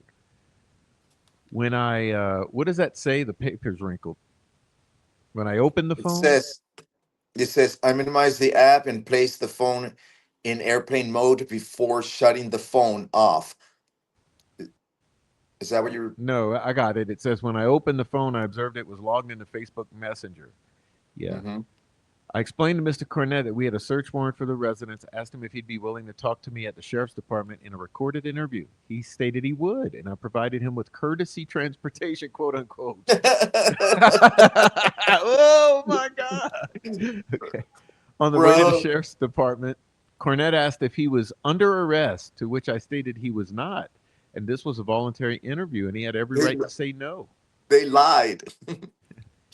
Okay. He acknowledged and he asked if he could guess why I was there. I informed him that any conversation regarding why we were there would need to be done in an audio and video recorded room and asked him to wait until we got to the sheriff's office. Once at the sheriff's office, I asked Mr. Cornett if he needed to use the restroom or wanted something to drink, to which he stated no to both questions. I had Mr. Cornett sitting in the interview room 2 in a chair that was closest to the door but facing away from it and initiated the recording. Explained to Mr. Cornett that everything in that room was now audio and video recorded, to which he acknowledged. I read Mr. Cornett his Miranda rights. Wow, good job. To which he stated he understood and signed a written waiver. Mr. Cornett stated the following. His name was Ethan Cornett. His current address is 8310 South 300 Wabash, West in Wabash. He resides with his mother, Andrea Rucker and Richard Rucker. The number for his current cell phone is redacted. He purchased it from the Cricket store in Wabash. He has a phone, had that phone for a couple of months. The phone he had before that was destroyed after he accidentally dropped it. He could not recall his current email address. He does not have, I mean, he does have internet at the house, but was unsure of what the company was. The Wi Fi was password protected, but he couldn't remember it. However, his phone can connect to Wi Fi. For social media, he uses Facebook and YouTube. He doesn't have an account for YouTube and couldn't remember his current username for Facebook. He couldn't remember his old Facebook account, email, or password, so he created a new one when he got the new phone. There was not a PIN code on his current phone. He didn't remember if there was one on his old phone or if there was what it would be, or if there was what it would be. When asked about why he thought we were there, he stated he thought it was because of watching porn. When asked to elaborate further, he said he didn't know if the porn he watched was illegal, but clarified he Mm, doesn't look at quote unquote minor stuff. bro. Bruh. Other Oh than my that, he had no God. idea why we were there. That's like this. Yeah, I'm not smoking dope in here. Okay, he doesn't talk to anyone on Facebook other than his girlfriend, Marissa Davis. After explaining to Mr. Cornett about why I was there, he stated the following. He didn't recall Molly Smith. His Facebook account had been hacked in Come the on past. now. when shown a Keegan. when Come shown a on, picture of Keegan. Molly Smith, he stated he remembered her. He I also don't recalled that remember he her. messed up. He messed up. You When asked to missed it. elaborate, he stated he had dirty talk with Molly Smith. When asked her age, he stated he thought she might have been 15. He's Still. exaggerating. And asked to confirm if he was right about her age. Asked me to confirm. He knew he shouldn't have been messing with her. He was the one who initiated the conversation with Molly Smith after seeing her profile on Facebook. When asked to elaborate about the dirty talk, he admitted to sending her a picture of his penis. His peen. He asked Molly to send him a photo, but she did not. He has never done this before, allegedly, and he was just going through a lot at the time of the incident. Excuses don't matter. When shown screenshots of the conversation, Mr. Cornett admitted to remembering and also confirmed it was his old Facebook account that was on his old phone. When asked to elaborate what he meant when he asked for a video of her playing with herself, Mr. Cornett said, like a porn video. She's 13, bro. When shown a still shot of the video that was sent from Mr. Cornett's Facebook account, he remembered that it was a video of him playing with himself in either the bathroom or his room. He confirmed the video was him masturbating in his bathroom. He knew what he was doing was wrong and that eventually he would get caught. When asked when he started dating his current girlfriend, he stated July 2, 2025, and that he was not in a relationship during the time of the incident. I concluded the interview and called the prosecutor's office. The decision was made to take Mr. Cornett into custody for child solicitation as well as inappropriate conversations with the child. Trooper Wilkinson handcuffed Mr. Cornett's hands in front of his body and double locked him after checking for proper clearance. We then escorted him down the hall to the secure side of the sheriff's office, where he was released into custody of the jail staff without incident. Shortly after this, I received a phone call from Andrea Rucker asking for an update as the officers at her residence had already concluded their search and left. I advised Mrs. Rucker of the charges and that Mr. Cornett would have an initial hearing on the following Monday at 1 p.m. Mrs. Rucker advised that she was not surprised at all, as Mr. Cornett was mentally handicapped and she was his legal guardian. Wait, advised that she was surprised as he was mentally handicapped. I Mm-hmm. asked her about who her internet company was, to which she stated TWN Communications. Also, when asked about his previous phone that he stated he had destroyed or had been destroyed, she stated it was the blue Motorola cell phone in our possession. Ooh, rough. She advised that they had lied to Mr. Cornett and told him it had been destroyed. When asked why she purchased a new phone instead of giving the old phone back, she advised that because she told him it was destroyed, it would have created more problems than it was worth when he realized they lied to him. I transported the seized devices to ISP Peru, red flags, where I packaged them into evidence and have requested a forensic exam. Okay, we're going to fast forward. We're going to pull this down. Sorry about this, Noe. No, no, no. Go back. Okay, That's it. that's it. So let's pull I it don't have down. it. Yeah. I'm just going Okay. to talk. Hold on. I'm trying to get this out of our face. Let's see. Yeah. Okay. So basically, the the family knew. Okay, they knew. They took away his devices, and accordingly to my sources, and when I say my sources, these are very, very, you know, I'm talking about uh, an individual who works in social work, who's just graduated college. She was her, I she was my peer support counselor at Friends. So she's very credible. I believe her. She went to school with him. She was best friends with the sister, his sister, Ethan's sister, and the family knew. They just didn't know what to do. And Andrea Rocker probably did the best thing she thought of, which was confiscate the devices, hopefully put a stop. But the kid is mentally challenged. So um but I he I'm sorry, his attorney, um his attorney defended him on the basis of incompetency because of his mental capacity, and the outcome of his case was he was placed in the mental hospital. I believe, according to him, and they did take him away before my time. Before I got out, he did about 5 months with during the same time that I was there. So the word is that he ended up going to mental hospital. Okay. Now this kid, he'd get away with anything and everything. Okay. He had cases for mutual fighting. He snorted, I don't know, gosh, how many pouches, man. He uh used his Bible to cut lines and snore them. He was always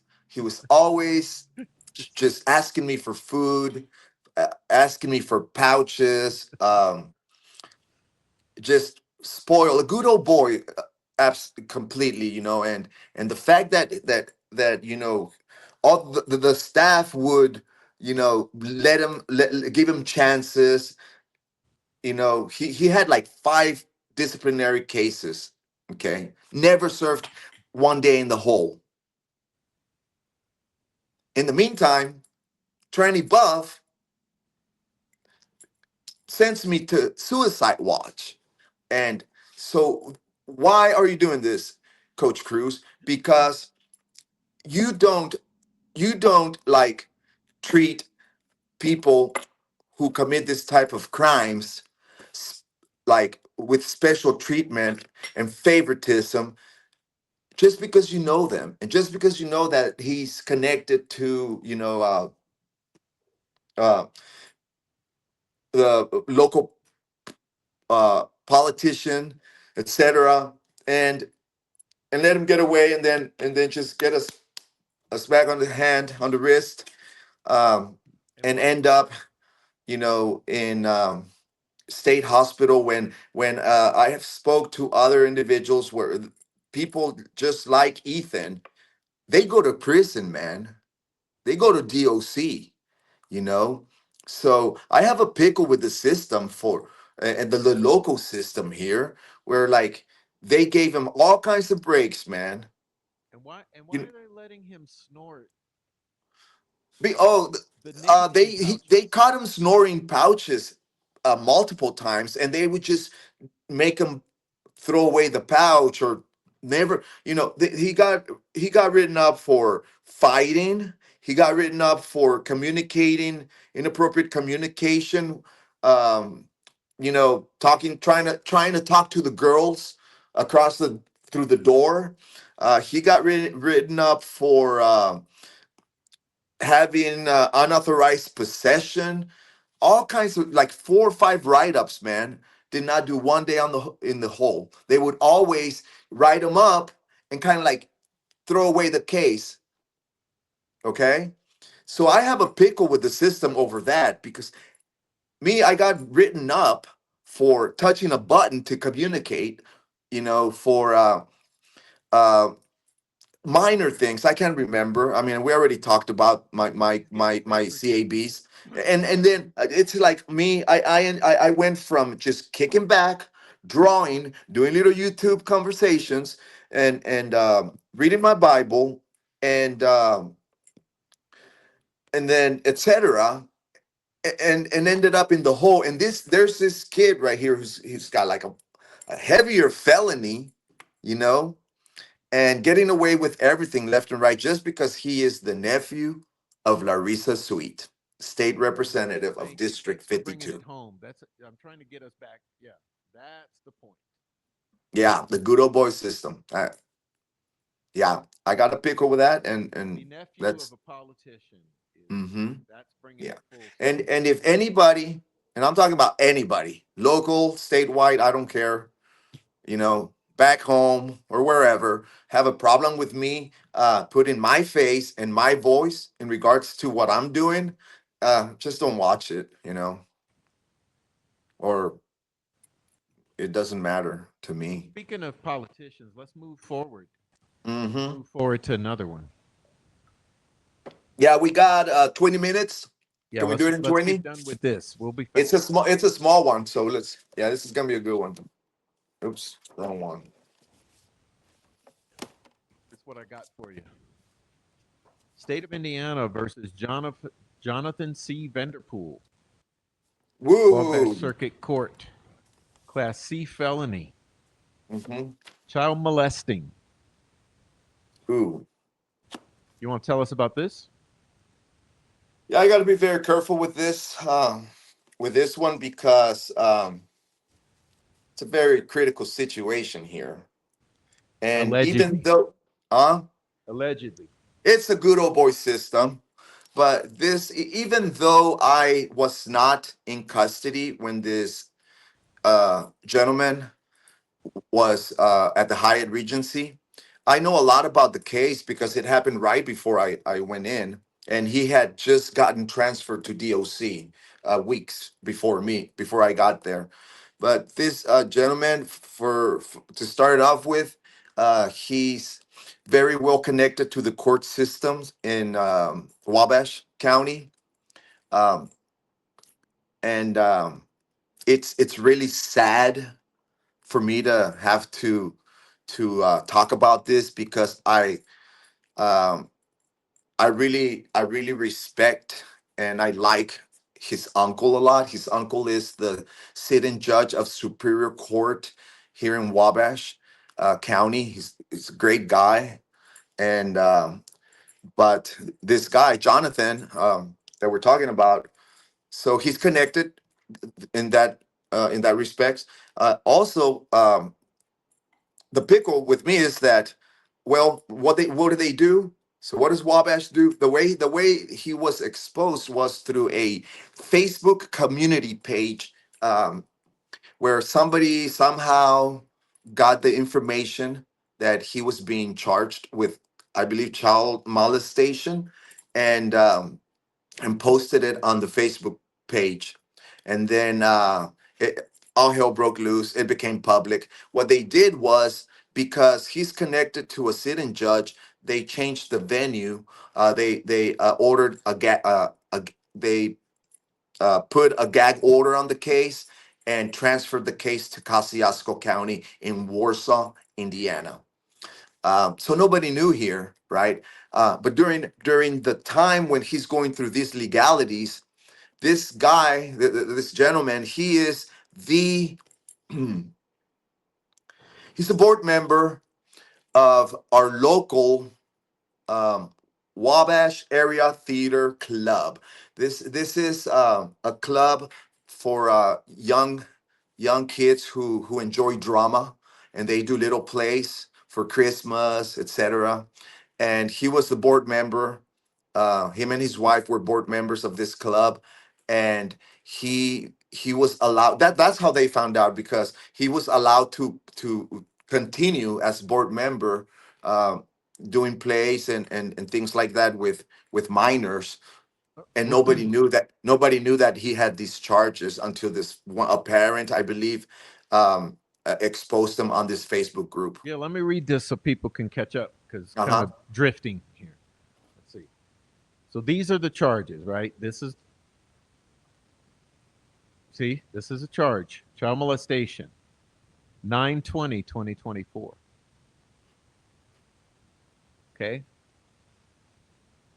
Now, it says, to whom it may concern, I became aware of the charges against John Vanderpool on the day I was nominated and appointed to the board.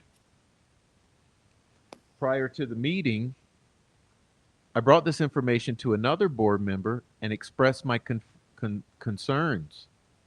I told this member that if the charges were found to be legitimate, it would likely necessitate separating from John Vanderpool, as well as from Beverly Vanderpool, if she had knowledge of the alleged actions and failed to bring them to the board's attention.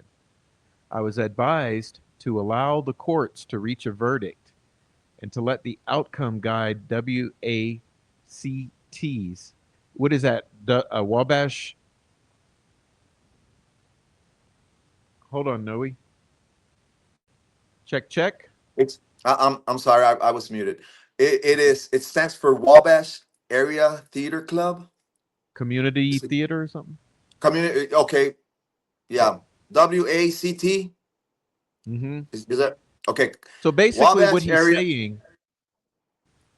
he's saying that when he brought the concerns of these child molestation charges, that instead of the board agreeing to sever ties or separate from John Vanderpool, the board said, no, no, no, let's wait until he's found guilty. Then we'll Mm. separate. After this board meeting, I learned about a photograph of John Vanderpool participating in the Madrigal play with minors, an event about which I had no knowledge. Okay, so let me see. So this, so what is this here from Heather? Would you describe just Okay, briefly what? okay. That's actually from another gentleman. Okay, Heather is the lady who runs the community page. It's a community Facebook page here in Wabash. It's kind of like the snitch page. If someone steals something and they post it on that page. Okay, and the person who wrote this was a board member who was assigned to be a board member, but he resigned, okay, because he was made aware of this situation, okay, through Heather's page. So this is this gentleman who is a former board member. Yeah. Okay. He says, Well, "Hello, Heather. I'm reaching out to you from the bottom of my heart out of the response from what has happened in the WACT board. I'd like to remain anonymous, but I want to share more information with you about what WACT has done. They had a meeting this morning to let Beverly Vanderpool talk about her case before taking a vote. Now, if you remember, this has to do with her husband, the alleged mm-hmm, child molester, being mm-hmm. allowed to perform with children recently in Wabash, Indiana Community Theater. Beverly stepped down as president after the response from other members, encouraging her, even though she did not want to step down. The board voted to keep her on. Can you imagine? Keep her on the board as well as the director of the upcoming show at Charlie Creek Inn. The great nursing home escape on the weekend of Valentine's Day. What a coincidence, huh? What a coincidence. Hmm. Beverly was allowed to vote, and her vote ended up being the fucking tiebreaker in her favor. Oh wow, I missed that. I'm only one person who can only do so much, but I will tell you that I am boycotting Charlie Creek Inn and the Honeywell Center until they break ties with WACT. I might even call them and ask why they choose to keep working with her. Maybe change will finally happen if enough of us speak up, make phone calls, and boycott. God bless you for hearing me out. Thank you kindly. Please consider spreading this information. So, what this is saying is that this community theater, let me bring us in. Come on, come on. Bring Good it in. aboard Bring it in. system. The good This aboard. community theater in Wabash has an alleged, a charged, no, let's bring this back. A individual who has been charged with child molestation.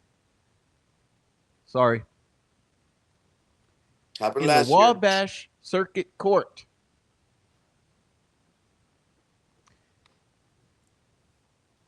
Allowed to operate in this community theater with the children of the community. This is what I mean about sanctuary city for pedophiles. Peru, Indiana, Wabash, Indiana, Wabatucky, the Peru connection. The good old boys. The good old boys of central Indiana. Keep going, prof. I got 10 minutes. 15. Okay, well, let's see where I am because I think I just goofed. Let's see. I was here. Okay, Mm-hmm. we got that message. And who is this? Ta-da. This is the alleged child molester, Mr. John Vanderpool.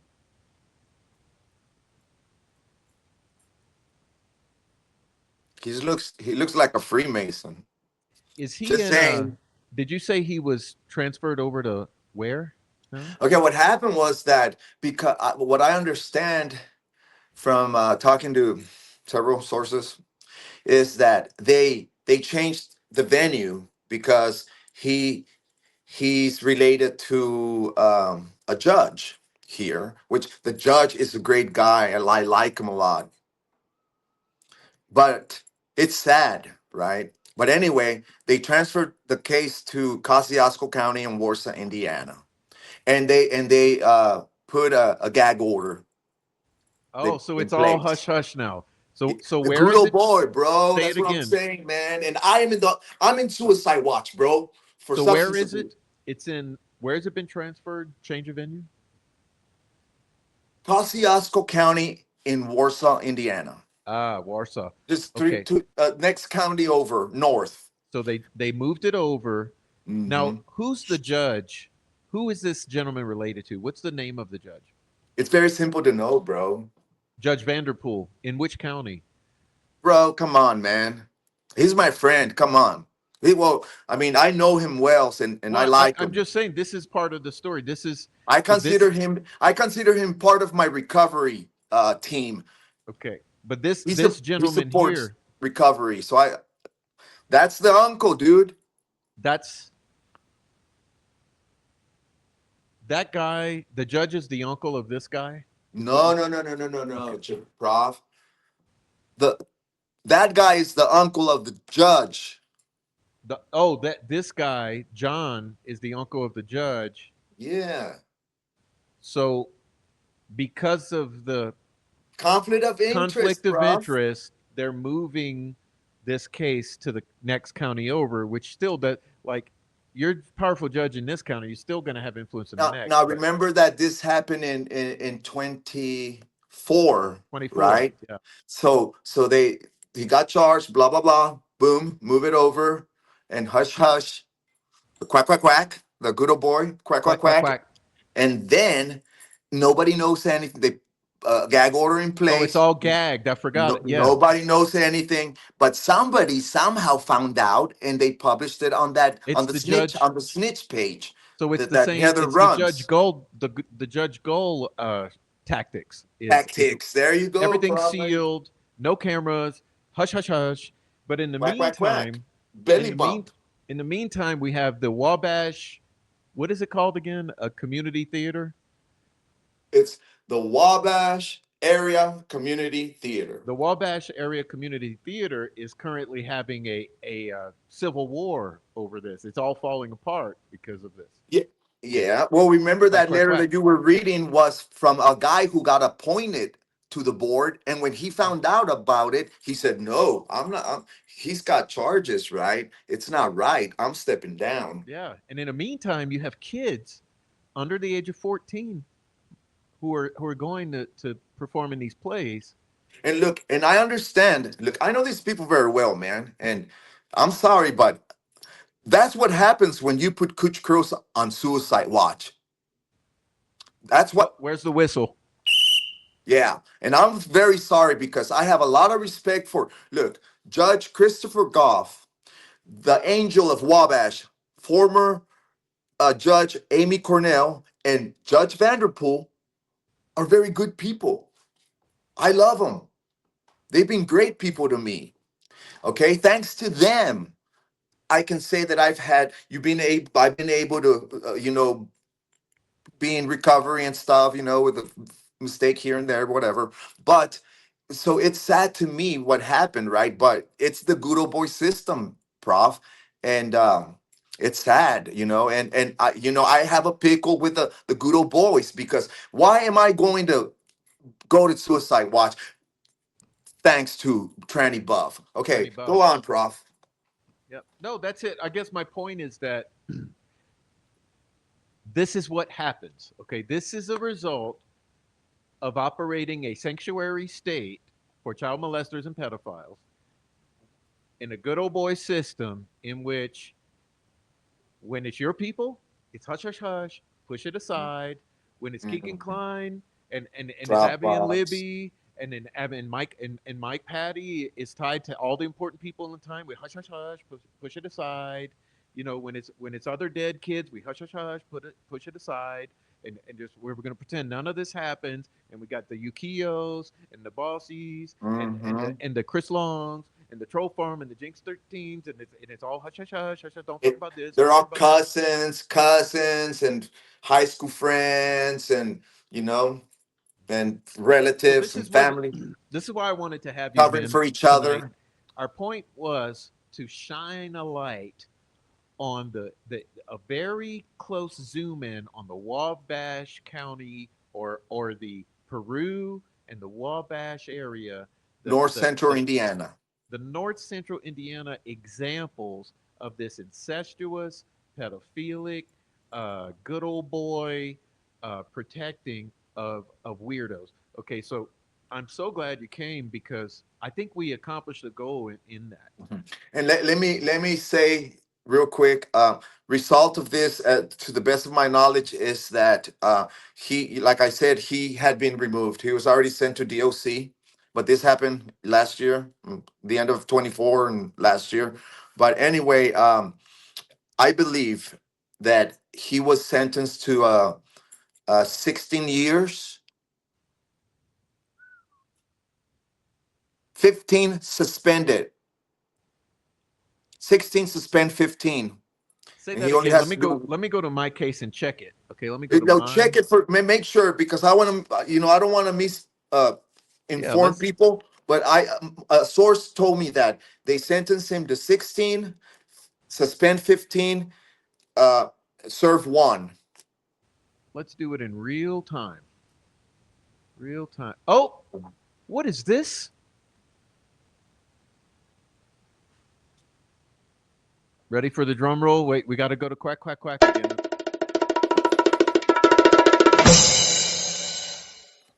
It's not on my case at all. I don't see it on my case at all. Let me go back.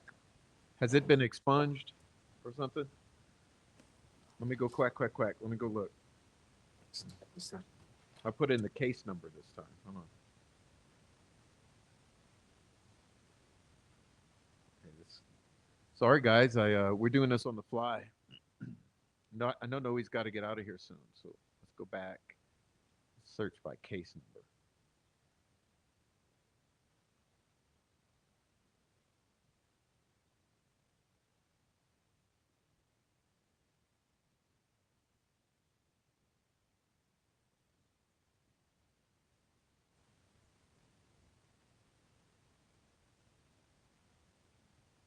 Oh, there we go. Good. Okay, let's look at this.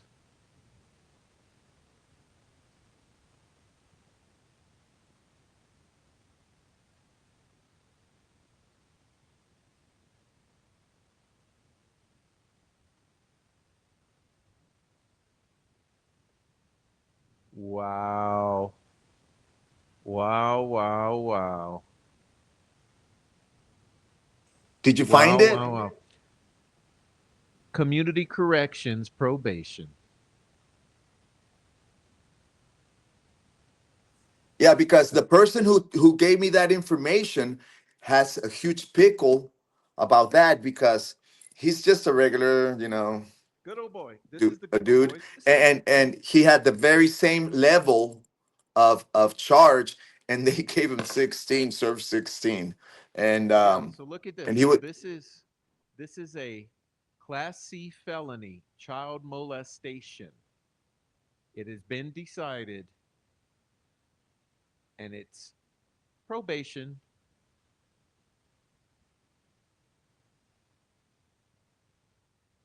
So it's just like thank you, Mr. Anarch 00141. This is the point. One rule for one, another set of rules for another. Yeah, there's the good old boy system, Prof. Yep. And with that, Prof, let me finish off and wrap it up, and then you can take over. And if you want to Perfect. discuss a little more, like I said, okay. Thank you, first of all, and just want to say thank you to your audience. And bro, it's kind of rough, it's a rough one, but I stand on what I believe, and you know I'm it's just I don't have any words, man. But if anything, I just hope that it opens people's eyes to, it's happening. I've been here for 27 years in the state of Indiana, and I've always been aware of the news and stuff, but ever since the Delphi double murder, my eyes have been opened, and this is why I do what I do. I'm not perfect, I have my flaws, but when it comes to like children, me, I'd rather be a coach and teach kids, expand their knowledge and protect them. That's just how I feel. I was in college once. I was a bar hopper. I've been to parties. I've struggled with substance and all that. But uh, there's three principles that I live by, man, and that's number one, it has to be consensual.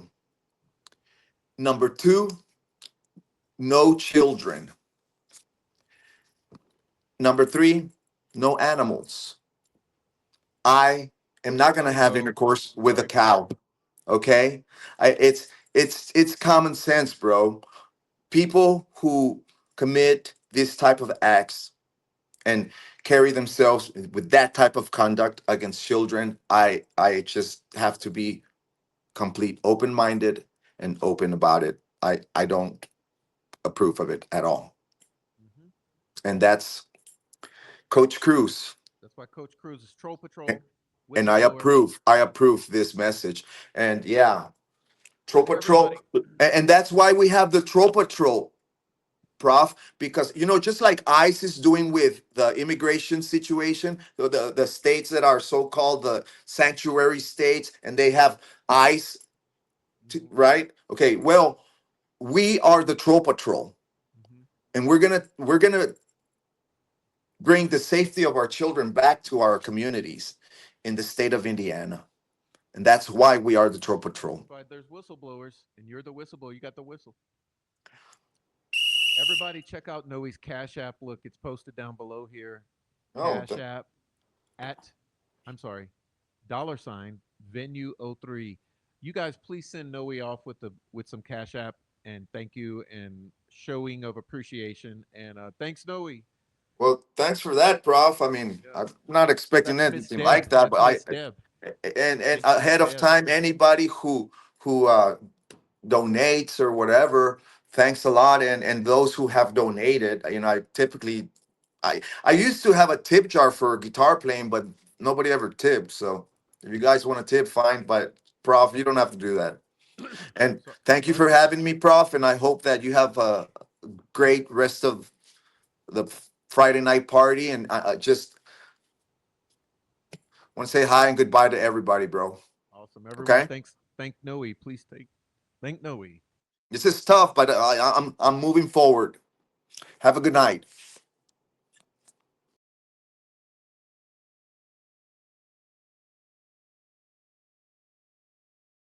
Sorry, guys. You can see that that's difficult for Noe. You can see that that's difficult because it's complicated when people you care about, you know what I'm saying?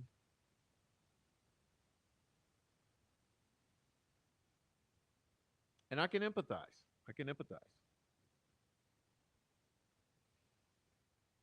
Anyhow, please tell Noe thank you as he leaves. I know he has a lot to do now. He has to run, he has some things to do. Um,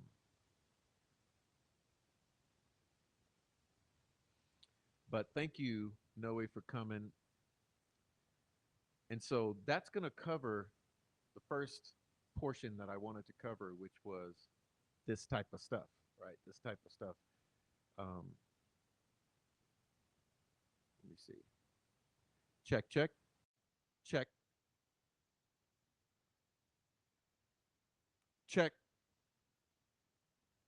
All right. Hello.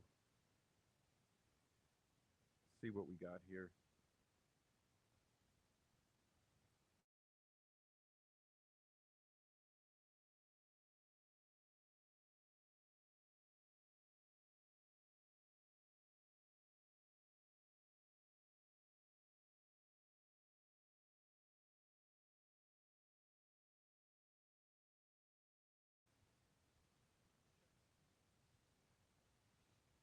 All right. So let's see where we are here.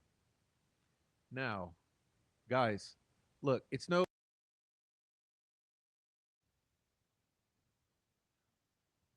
secret that I'm having audio issues. So please just leave me alone about it. I mean, for real. For real. You're making this really hard by complaining about the sound. There's nothing I can do. So if you can't handle it, just leave, please.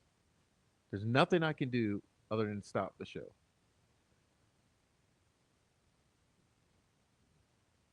You have to understand how distracting it is, literally. Now, I've already addressed this multiple times tonight, too. Okay. Um, if you'd like this to be better, I, I need an interface or an amp. There's something wrong with this audio. Okay, there's something wrong here. and I'm not sure what it is, in order to get that happening, I have to pay for it. You understand what I'm saying? I shouldn't have to really elaborate on that. But no, there's some issue here that needs new equipment because I think it's the amplifier for the microphone that's not working. So,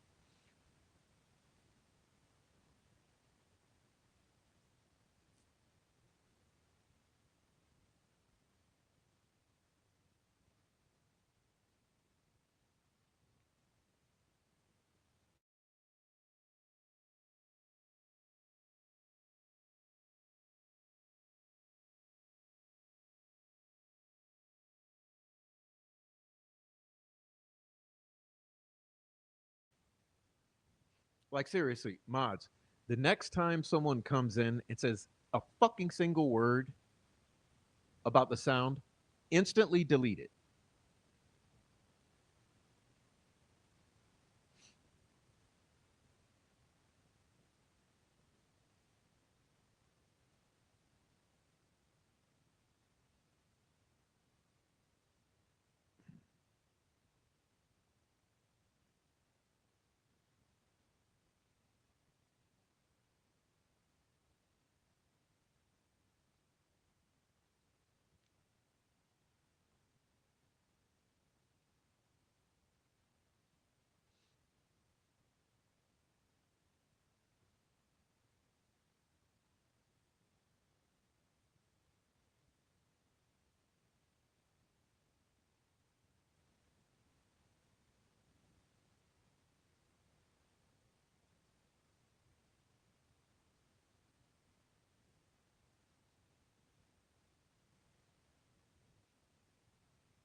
Okay, can we see this?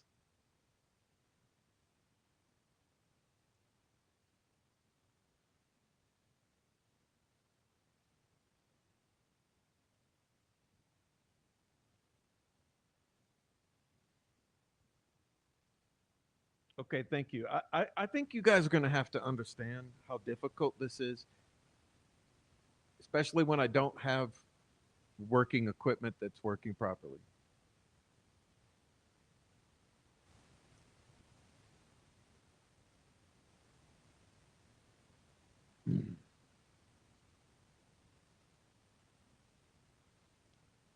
Please give me a moment.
Okay, I think I'm good to go.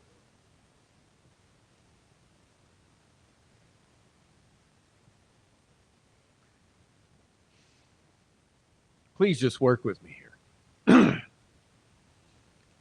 So I wanted to go through some federal information, okay? Because we just did a little look at the local, okay? And so now we're gonna change gears, and I want to look at a bunch of recent federal busts in Indiana. So do we get it now? So now we're not talking about the local stuff in the jail. I want to be talking about federal crimes, federal busts, federal operations that have occurred in Indiana in the past few years. So we're going to be looking at a variety of things from the past few years, okay? So the first thing is going to be this one here. All right? And there's like I said, there's a bunch. So please just bear with me here. It's not the easiest. Okay?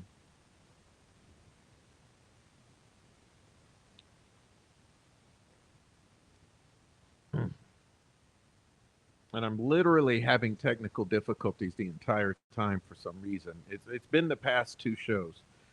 I don't know what it is that all of a sudden my shit don't work, but this is really difficult when nothing is working. Okay? Nothing is working. But we're going to move into this even though nothing's working. We're going to try.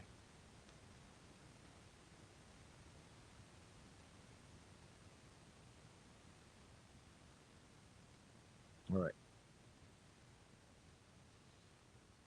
So this says Fort Wayne man sentenced to 300 months in prison. Okay? Check this one out. This is from January 22nd of 2026. Okay?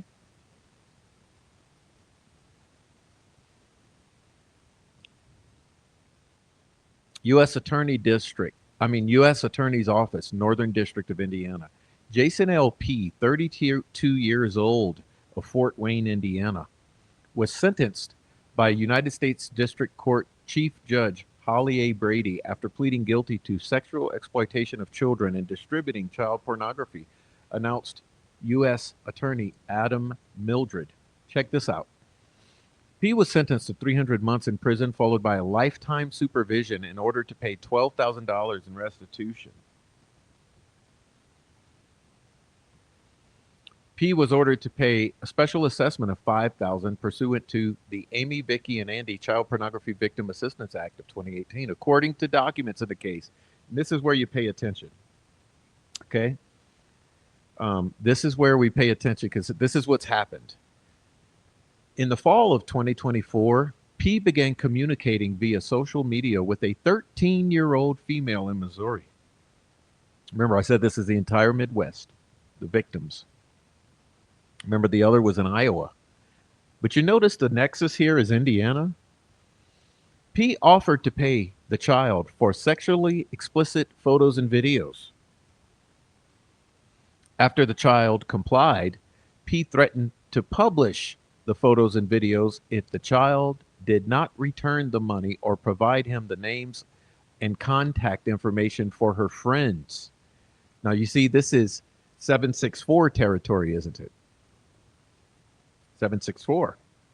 The child, now being blackmailed, returned a portion of the money. However, P distributed a sexually explicit video of the minor to another minor child. The FBI and Allen County Sheriff's Violent Crimes Against Children Task Force executed a search warrant at P's residence in Allen County. Oh, sounds familiar, doesn't it? And found the communication devices that P used to commit the offenses. P was a registered sex offender, listen to this, having been convicted of sexual misconduct with a minor in 2016. That's right, he's a repeat offender. He is a repeat offender. 10 years later. Sound familiar? Allegedly, we have one of these in the Delphi community. Repeat offender. Jason P. reached out through the internet to inflict devastating abuse on an innocent girl living hundreds of miles away, said U.S. Attorney Mildred. He compounded this heinous crime by threatening to distribute the products of that abuse to blackmail the minor victim into providing access to her friends. Sound familiar? As a final twist, he ignored the minor victim's compliance with that blackmail and distributed the abusive materials to another minor anyway. He did all of this despite having already once been convicted and punished for a sexual offense. Thankfully, the excellent work of our law enforcement and prosecutorial teams resulted in a long prison sentence and lifetime of court-ordered supervision that will stop this repeat sex offender from preying on our children for the rest of his life, hopefully. I would like to thank each and every one of them for their efforts. Every image and video of child sexual abuse material represents a real child who has been harmed and demands a decisive law enforcement response, said FBI Indianapolis Special Agent in Charge Timothy O'Malley. This 300-month sentence reflects the seriousness of the harm caused and sends a clear message that those who prey on children and distribute this material will be aggressively pursued and held fully accountable. This case was investigated by, the FBI with assistance from Allen County Sheriff's Violent Crimes Against Children Task Force. This case was prosecuted by Assistant U.S. Attorney Stacy Spithe. Okay? Moving on, here's another. South Bend man sentenced to 108 months in prison. South Bend, Indiana. Michael Bellina, 22 years old, of South Bend, Indiana. Imagine, 22 years old. Was sentenced by U.S. District Court Judge Crystal Briscoe after pleading guilty. He took the deal. He took the plea deal to transportation of child pornography. Okay? Bellina was sentenced to 108 months in prison, followed by 5 years of supervised release. Check this out. According to documents in this case, between August 2023 and March 2024, Bellina transported more than 600 images of child sexual abuse material that he received through the internet. He uploaded the images and distributed them on multiple internet platforms. This case was investigated by Homeland Security Investigations, okay, with special assistance from ISP, ICAC, Mishawaka Police Department, Bloomington Police Department, Indiana University Police Department, Raleigh, North Carolina Police Department, Boone County, North Carolina Police Department, and the U.S. Attorney's Office for the Southern District of Indiana. Case prosecuted by Assistant U.S. Attorney Hannah T. Jones. Okay, and they keep coming. Here's one. Morocco man sentenced to 144 months in prison. Seth Alonso, 20 years old, 20 years old, of Morocco, Indiana, was sentenced by U.S. District Court Judge Gretchen Lund after pleading guilty to distributing child pornography. Okay, Alonso was sentenced to 144 months in prison, 5 years of supervised release, in order to pay $13,000 in restitution to the victims of his crimes, according to documents in this case on April 16th, 2023. And on other dates, Alonso distributed CSAM through social media. A subsequent search warrant of Alonso's home and electronics revealed that there were approximately 114 images and, listen, 90 videos. That's right, 90 videos of CSAM in his possession at the time. Again, investigated by Homeland Security and ISP, prosecuted by U.S. attorneys McGrath and Wardrip. Here we go is another one. Miami County man sentenced to 72 months in prison. South Bend, Cody Shanks, 29 years old, of Bunker Hill, Indiana, was sentenced by U.S. District Court Judge Damon Lychee after pleading guilty to receipt of child pornography, announced USDA, U.S. Attorney Clifford Johnson. Shanks was sentenced to 72 months, followed by 5 years of supervised release, according to documents in this case. Between November 2022 and March 2023, Shanks, an elementary school teacher, remember, judges, cops, and all of the above, an elementary school teacher received this CSAM via the internet, investigated by Homeland Security Investigations with assistance from ISP, Miami County Sheriff's Department, and Howard County Sheriff's Department, prosecuted by attorneys Masijic and Hannah T. Jones. And another. Listen to this one. Granger man sentenced to 121 months in prison. South Bend, Timothy Wiley, 60 years old, of Granger, Indiana, was sentenced by U.S. District Court Judge Crystal Briscoe after pleading guilty to possessing child pornography, announced U.S. Attorney Clifford Johnson. Willie was sentenced to 121 months in prison, followed by 15 years of supervised release. Listen to this. According to documents in this case, in April 2023, Willie was released from prison. Now listen to this. After serving 2 terms totaling nearly 20 years for state child molestation and federal distribution of child pornography convictions. Within 2 months of his release, while under federal supervised release and state parole, he began uploading numerous files of CSAM to various social media platforms, and also downloaded hundreds of images of child sexual abuse material from the internet. Again, this case was investigated by the FBI and prosecuted by U.S. attorneys Hannah T. Jones and Joseph P. Falvey. Okay, another repeat offender. And another one. Listen to this one. It's going to sound familiar. Michigan City.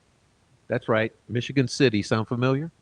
Michigan City man sentenced to 292 months in prison.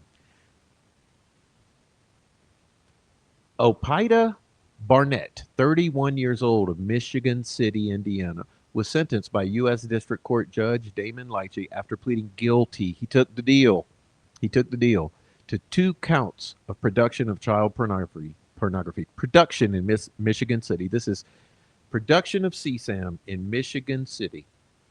Okay. Barnett was sentenced to 292 months as a result of this plea deal, followed by 10 years of supervised release, as well as 6,000 in restitution. According to documents in this case, in July of 2021 and January of 2022, Barnett persuaded two separate minors he met online to send him images of child sexual abuse material. Barnett also, listen to this, traveled out of state in an attempt to meet with one of these minors. That's right. He persuaded two separate minors to send him CSAM and traveled out of state to attempt to meet one of these minors. This was investigated by U.S. Department of Homeland Security, Department of Homeland Security investigations with the assistance of ISP, Spokane County, Washington Sheriff's Department, and the Riley County, West Virginia Sheriff's Department. Let's move on. Elkhart man sentenced to 94 months in prison. Jeremy Ish, 39 years old, of Elkhart, Indiana, was sentenced by U.S. District Court Judge Damon Lychee after pleading guilty, another plea deal, to receipt of child pornography, announced U.S. Attorney Clifford Johnson. Ish was sentenced to 94 months in prison and 5 years of supervised release, ordered to pay $72,500 in restitution, according to documents in this case, during a 4-month period between 2021 and 2022. Ish received child pornography images and videos over the internet. Law enforcement recovered over, listen to this, 1,200 images and 400 videos. 400 videos of child pornography from his electronic devices. This case was investigated by U.S. Department of Homeland Security Investigations, with the assistance of ISP, Elkhart Police Department, and LaGrange Police Department. This was also prosecuted by U.S. Attorney John Masijek. And another Peru, Indiana man sentenced to 348 months in prison. Does this sound familiar? Peru, Indiana, the Dropbox Nexus.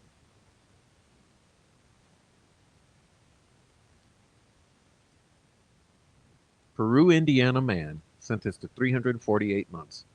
James Rippey, 40 years old, of Peru, Indiana, was sentenced by U.S. District Court Judge Damon Lychee after pleading guilty, another federal plea deal, to production of child pornography. That's right, production of child pornography in Peru, Indiana.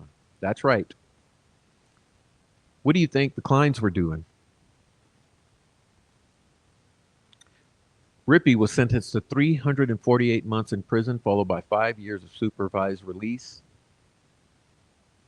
as a result of this plea deal. According to documents in this case, Rippey took photos and videos of a minor engaging in sexually explicit conduct. Now listen, he produced child pornography, taking photos and videos of a minor engaging in sexually explicit conduct, additionally possessing other images of child pornography that he downloaded from the internet. Again, this case was investigated by who? Homeland Security Investigations, with the assistance of the Peru Police Department. That's right. Another one. Indiana man sentenced to 211 months in prison. Shane Smith, 35 years old, of Milford, Indiana, was sentenced by U.S. District Court Judge Robert Miller Jr. on his plea of guilty, another plea deal. A guilty plea of production of child pornography, announced attorney Clifford Johnson. Smith was sentenced to 211 months in prison, followed by 5 years of supervised release. According to documents in this case, Smith created fake social media accounts. That's catfish accounts, right? Sound familiar? Catfishing, to befriend minors and persuade them to produce pornography to send him. What were the Kleins doing? This investigation revealed that Smith also possessed over 1,700 images and over 950 videos. That's right, almost 1,000 videos of child pornography on his devices.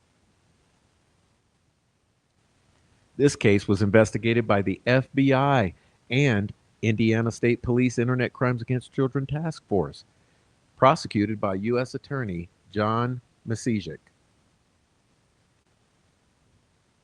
Portage man sentenced to 300 months in prison. Child pornography and attempted solicitation. Listen to this one. Troy Kidwell, 39, of Portage, Indiana, was sentenced by U.S. District Court Judge Philip Simon upon his plea of guilty. That's another plea deal. Pleading to attempted enticement of a minor, receipt of child pornography, possession of child pornography, and distribution of child pornography, announced U.S. Attorney Clifford Johnson. Kidwell was sentenced to 300 months in prison, 300 months, followed by 15 years of supervised release. He was also ordered to pay $49,000 in restitution. According to documents in this case, Kidwell was apprehended while traveling, listen to this, to the home of a 10-year-old child. 10-year-olds. A 10-year-old child. Text messages on his phone showed that he intended to have sex with the 10-year-old, and officers found a sexual lubricant in his possession.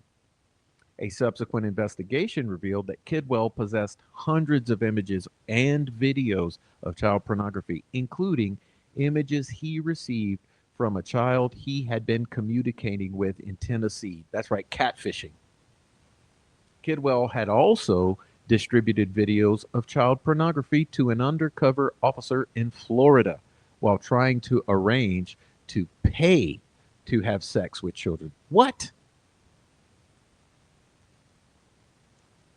Is this not child trafficking? Listen, Kidwell also distributed videos of child pornography to an undercover officer in Florida while trying to arrange to pay to have sex with children. This case was investigated by the FBI and Department of Homeland Security investigations with the assistance of the Porter County Sheriff's Office and Okaloosa County, Florida Sheriff's Office. This case was prosecuted by Assistant U.S. Attorney Molly Kelly and Jill Coster, formerly an Assistant U.S. In the Northern District of Indiana attorney. Now an AUSA in the District of the Virgin Islands. Next, South Bend man sentenced to 120 months in prison. Here's another one. Joshua Campbell, 32 years old, of South Bend, Indiana, was sentenced by U.S. District Court Judge Damon Lychee after pleading guilty. Another federal plea deal. Are you noticing a pattern here? Are you sensing a pattern? Plea deal. Pleading guilty to possession of child pornography. Campbell was sentenced to 120 months in prison, followed by 5 years of supervised release, according to documents in the case. In April 2019, Campbell was on parole for child molesting. Okay, another repeat offender, please.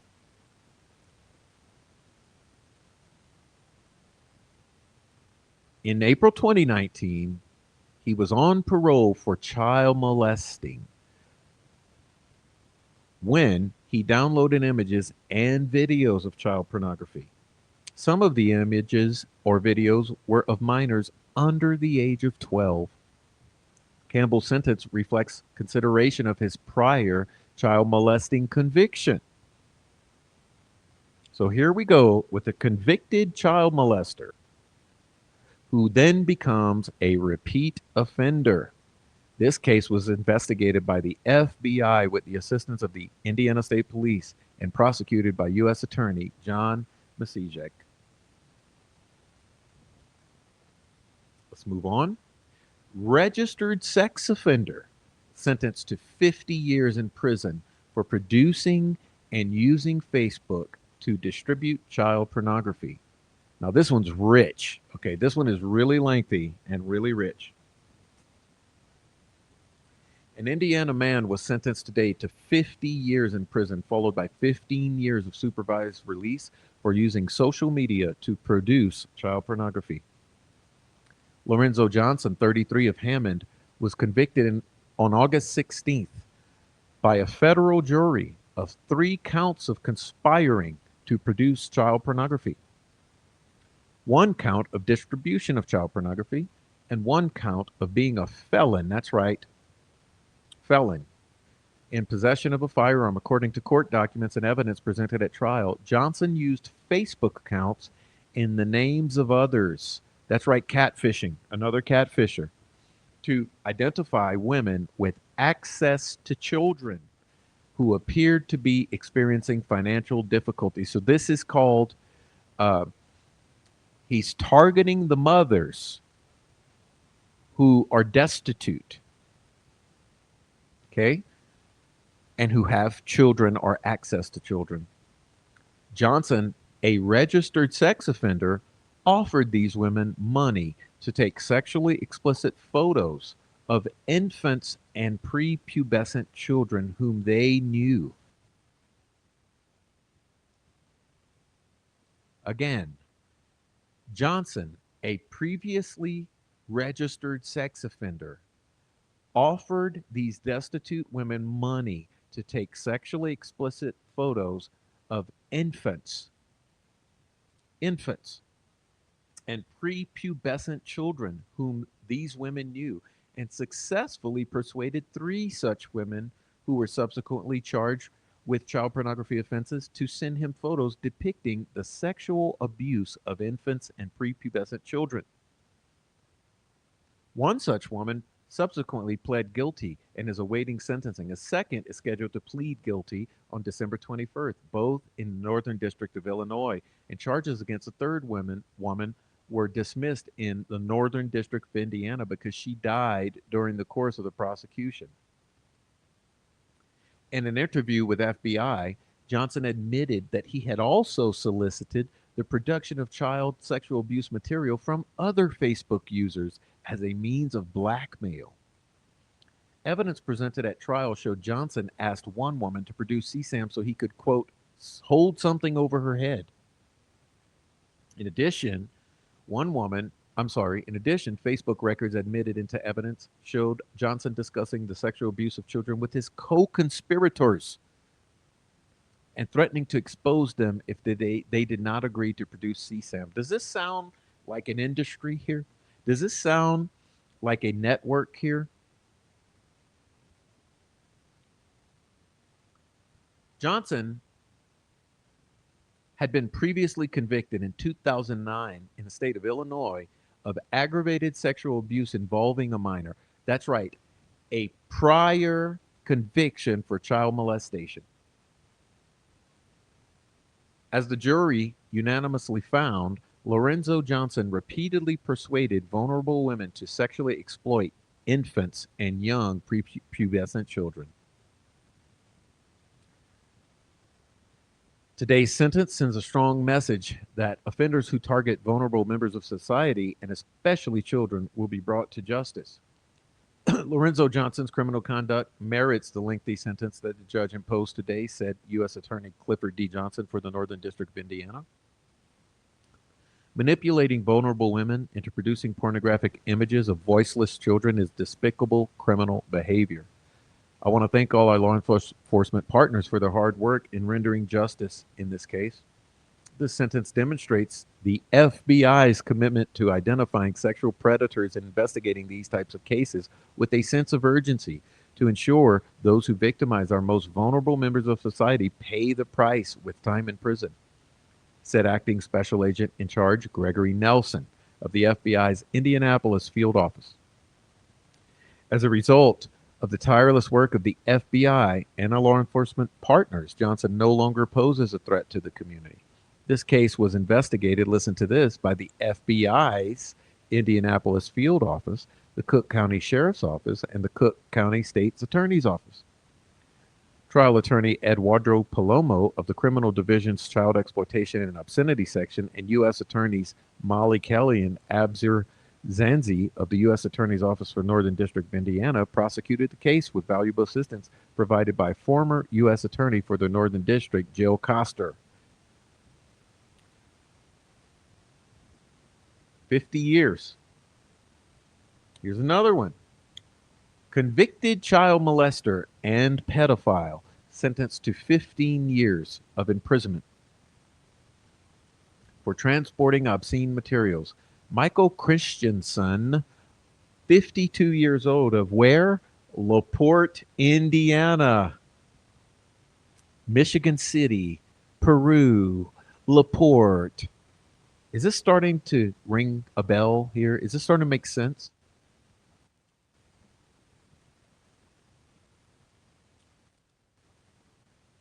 Michael Christensen of LaPorte, Indiana, was sentenced before the U.S. District Court Judge Philip Simon upon his plea of guilty to 3 counts. If the plea deal means 3 counts, how many are there really? So he took the plea deal for 3 counts of transporting obscene materials. Okay. Christensen was sentenced to 180 months. That's 15 years, followed by 2 years of supervised release. According to documents in this case, between on or about June 22nd, 2019, that's right, and July 2nd, 2019, Christensen used a computer to submit 3 books. That's right, 3 books that contained obscene content to a publisher in North Carolina. Hello. North Carolina. Specifically, the books Christensen had authored contained photos of children's genitals and children engaged in sexual activity. Christensen authored the books while being a registered sex offender. He was previously convicted of child molestation in LaPorte County, Indiana, in 2003 for sexually abusing a 12-year-old boy. In his pro se filings with this court, listen to this. The defendant proclaimed himself to be a, quote, virtuous pedosexual. Do you guys remember during COVID there was this attempt in the political sphere to validate pedophilia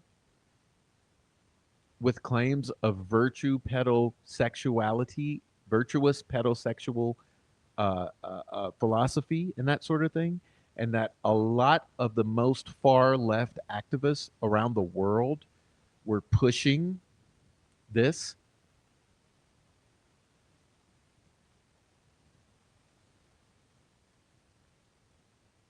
So, this previously convicted child molester of a 12-year-old boy got out and thought that he could produce propaganda promoting the victimization of children. And he was so bold with it that not only did he submit these books to a publisher in North Carolina in the hopes that that publisher would produce that material, but he also, in his pro se filings, proclaimed himself a virtuous pedosexual.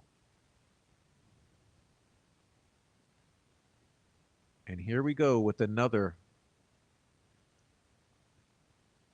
bombshell. Kokomo, man. That's right. That's right. So, what have we hit so far? We hit Michigan City, right? We hit LaPorte, right? We hit Peru, right? And we're hitting Kokomo. Check this out. Kokomo man sentenced to 35 years in prison for sextortion scheme.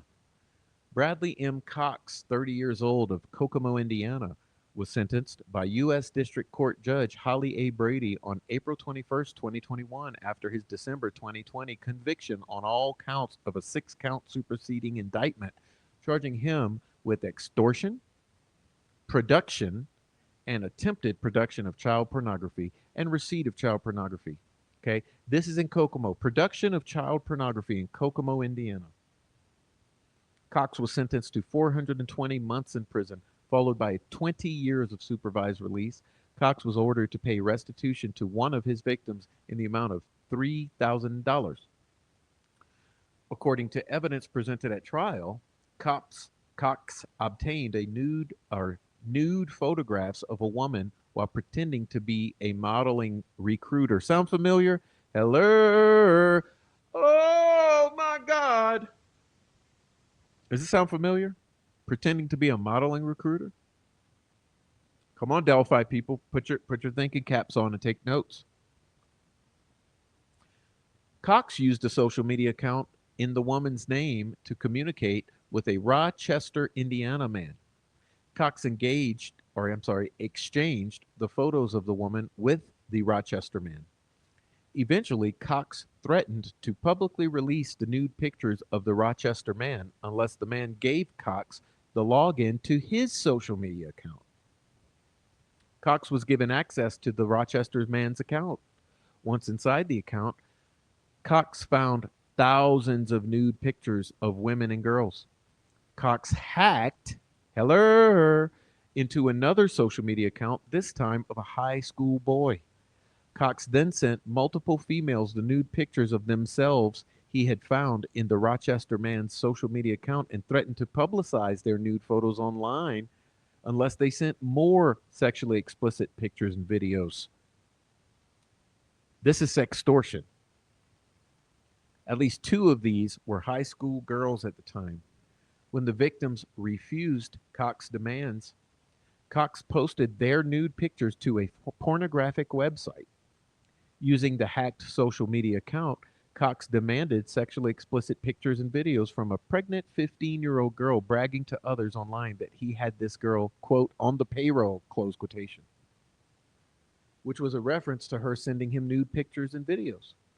Cox divulged his scheme to at least one other woman who he met online and eventually met in person. Other evidence in this case showed that Cox also attempted to recruit others. Hello, modeling, recruitment, sextortion, Kokomo. He attempted to recruit others, including at least one high school student, to help him with his scheme. Does this sound like an industry? Does this sound like a network? According to the evidence presented at trial, the FBI's forensic analysis of Cox's work computer, the social media accounts, and Cox's cellular telephone identified Cox as the person using the relevant social media accounts, despite Cox's use of sophisticated concealment efforts. That's right, it's oh shit for the troll farm. This is what I'm saying. It's oh shit for you guys. Okay? You can use these sophisticated concealment efforts and you will still be brought to justice.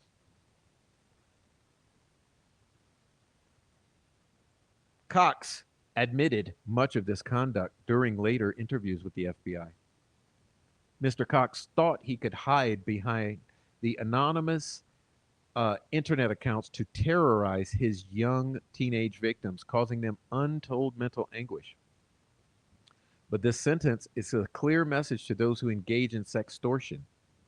They will be held accountable for their heinous actions, said FBI Indy Special Agent in Charge Paul Keenan.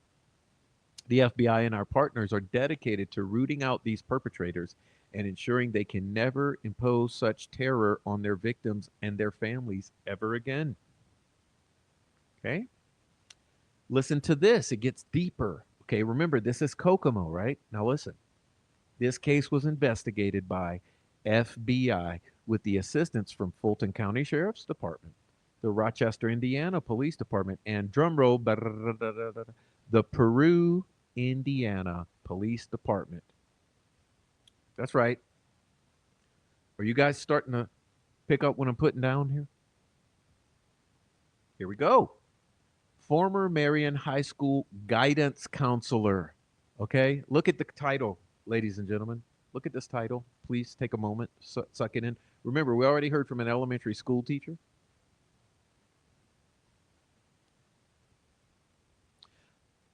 Former Marion High School guidance counselor indicted for producing child pornography. Ryan Christian Vermillion, age 46, of Marion, Indiana, was charged with production of child pornography by way of a single count grand jury indictment, announced acting U.S. Attorney Gary T. Bell. According to the documents in this case, from on or about January 26, 2020 through February 18, 2020, Mr. Vermillion allegedly enticed the minor to send him sexually explicit photos. Also alleged is that the victim met the defendant through cross platform social media sites, engaging in chat and photo sharing while believing the defendant was a teenage boy. The U.S. Attorney's Office emphasizes that an indictment is merely an allegation, that all persons are presumed innocent until and unless proven guilty in court. If convicted, any specific sentence will be imposed to be imposed will be determined by the judge after consideration of federal statutes and federal sentencing guidelines. Listen to this one. This case is a result of an investigation by the FBI with the assistance of ISP and Wells County Sheriff's Department. This case is being prosecuted by U.S. Attorney Ledsey J. Miller Lowry. Parents are strongly encouraged to speak with their children about similar conversations and contact the FBI if anything similar is found on their devices. Let's continue. Fort Wayne man. Look at this. January 15th, 2026. Okay. Pay attention. That's 2 weeks ago, y'all. 2 weeks ago, Fort Wayne man sentenced to 180 months in prison. Let's listen. On January 15th, 2026, Kevin James Miller, 54 years old, of Fort Wayne, was sentenced by U.S. District Court Chief Judge Holly A. Brady after pleading guilty. That's another plea deal to possession of child pornography. Miller was sentenced to 180 months in prison, followed by a lifetime of supervised release. Restitution is left open, but to be determined within 90 days from the sentencing. According to documents in this case, law enforcement officers discovered that Miller was downloading child sexual abuse material from the internet. During the execution of a search warrant at Miller's residence, agents discovered evidence on digital devices showing that Miller was purchasing and downloading CSAM. Over 1,500 images and 7 videos of CSAM were recovered from Miller. The materials, get ready, trigger warning here. Trigger warning. The materials included images of toddlers, of 1,500 images, including toddlers and prepubescent minors engaged in sexual acts and nudity. Listen to this. Another repeat offender, because Miller was a registered sex offender and previously had been convicted twice of possession of child pornography and exploitation. Okay. A triple offender here. Triple offender. This case was investigated by the FBI with assistance from Allen County Sheriff's Violent Crimes Against Children Task Force. It was prosecuted by U.S. Attorney Stacey R. Spithe.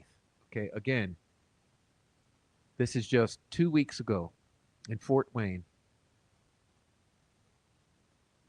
Here's another one. Claypool man sentenced to over 24 years in prison for receipt of child pornography. Kenneth Hyatt, age 53, of Claypool, Indiana, was sentenced today by U.S. District Court Judge Damon Lyshey upon his guilty plea, another plea deal, of receipt of child pornography, announced acting U.S. Attorney Bell. Mr. Hyatt was sentenced to 293 months in prison, followed by 10 years of supervised release in order to pay $14,930 in restitution. According to documents filed in this case, Hyatt uploaded 65 images of child pornography to his drumroll Dropbox account. 65 images uploaded to his Dropbox account. These images, along with others, depicted children under the age of 12 participating in bondage or sadistic conduct in his Dropbox. In addition, Hyatt possessed at least 143 total images of child pornography. Matter of fact, you're looking at another fucking repeat offender because 6 months before committing this offense, was just released from prison for a state conviction of possession of CSAM. That's right. Are you getting this story? Okay, this story. He uploads 65 images of CSAM to his Dropbox, depicting children under the age of 12 in bondage and sadistic conduct. He possessed at least 143 total images, and just 6 months prior had been released from prison for a conviction on the state level of possession of CSAM. This is a repeat offender taking the plea deal. South Bend, Claypool. This case was investigated by Department of Homeland Security Investigations and ISP and prosecuted again by U.S. Attorney Masijek. Okay?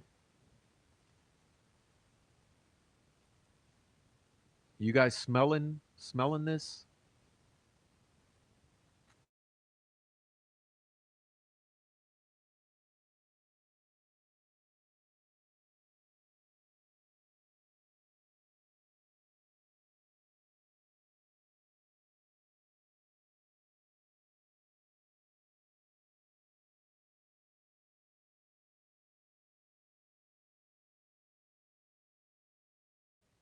Now, I saved this for last. I saved this for last for you guys because this is how we're going to end it, okay? Once again, check it out. Michigan City, okay? Michigan City. Has that come up several times? Let's see. Kokomo, Peru, right? Peru, Kokomo, right? Allen County, right? LaPorte, right? Michigan City. Listen to this one. September 24, 2025. Neil Lockman, 46 years old, of Michigan City, Indiana, was sentenced by U.S. District Court Judge Damon Lychee after pleading guilty. He took the deal. He took the deal, y'all. Neil Lockman took the deal, pleading guilty to sexual exploitation of children, production of child pornography, and production and transportation of obscene material for sale or distribution.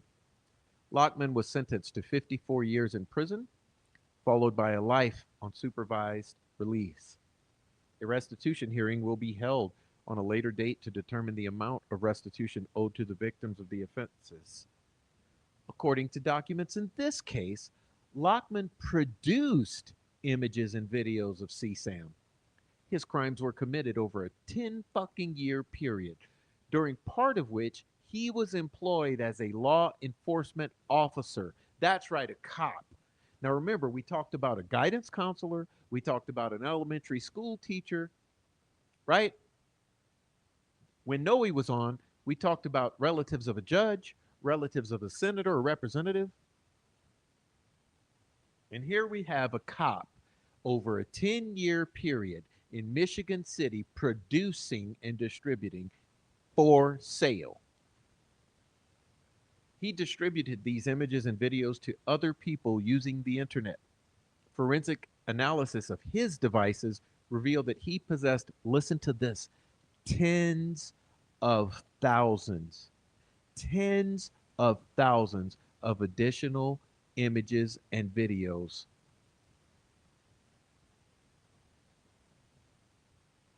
Neil Lockman once swore an oath to protect the vulnerable in his community, said acting U.S. Attorney Proctor.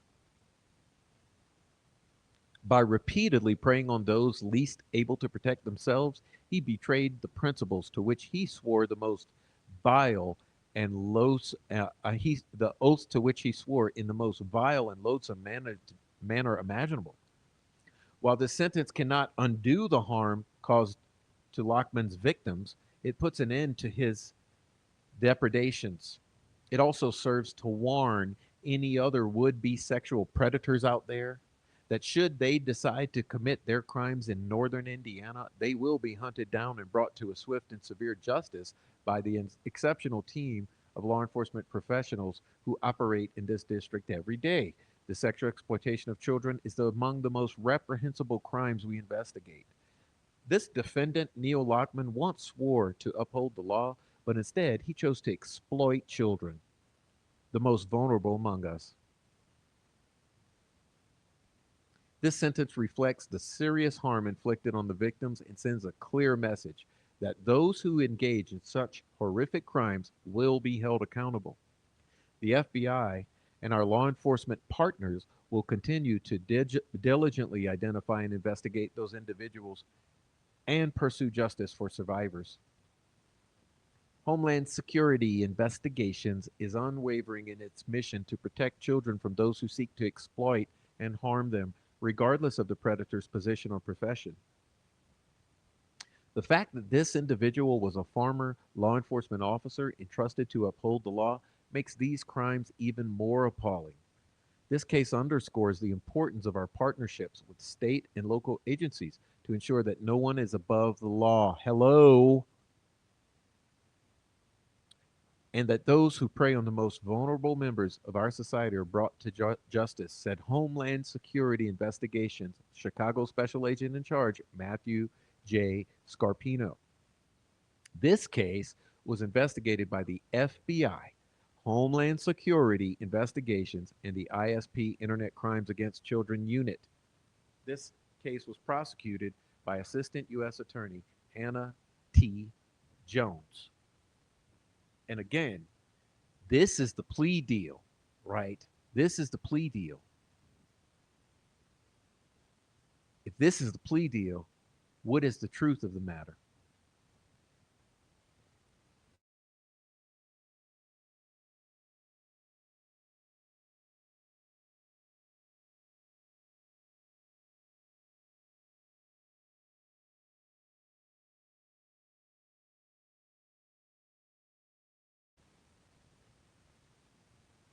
And that, ladies and gentlemen, is alarming. It's an alarming look at the federal actions in the past couple of years, just in Indiana alone. That was at least 15 or more that we just blazed through. Okay. Now imagine, as I was taking a look at this, I only chose about a third of what I found just in the past couple of years. This doesn't include anything on the state level, anything on the local level. These were all FBI and Homeland Security investigations. Okay, FBI and Homeland Security in Indiana. Just the tip of the iceberg.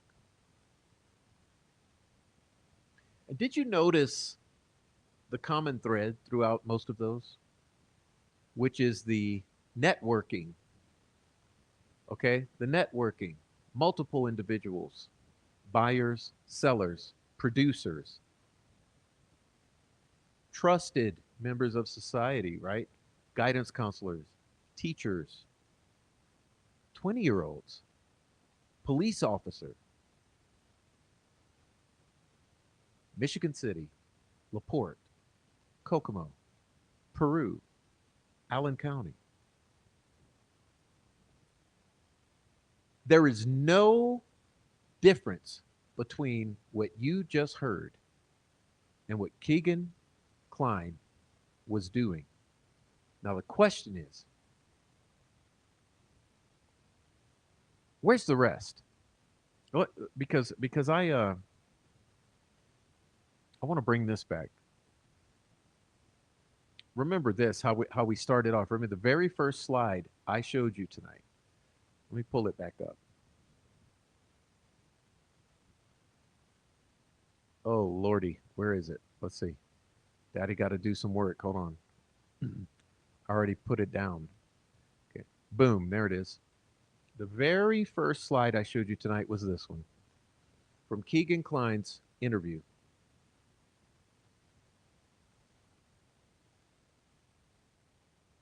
Bud, from your Dropbox account off your phone, Keegan Kline, we have started one of the largest child pornography investigations ever undertaken in the state of Indiana.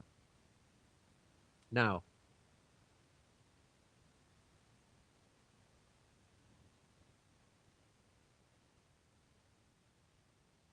as I said in the introduction, why does it appear that the authorities in this state are covering up that Dropbox? We absolutely know that Keegan Kline lured Libby out to the trails that day. Keegan Kline himself says that him and two or three others took Libby and Abby, did bad things to them, photographed them, and killed them. So, why did our prosecutor, who had offered Keegan Kline immunity, suddenly pivot, ignore that, ignore all the confessions of Keegan Kline and Ron Logan, all the information they were handed, and suddenly attempt to make this a lone wolf killing committed by Richard Allen? With the flimsiest of, of cases you've ever seen. I mean, one of the most flimsy cases you've ever seen in your life played out in front of our very eyes. Even though the judge tried to hide it, and even though now it's still being hidden. Remember, there's a lot that is sealed. We still don't even have the Bridge Guy video exhibits because even that has been declared as confidential. So, what's really going on?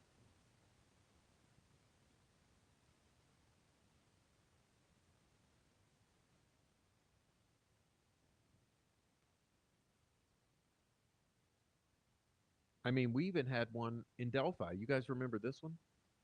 Let me take a moment to get it for you.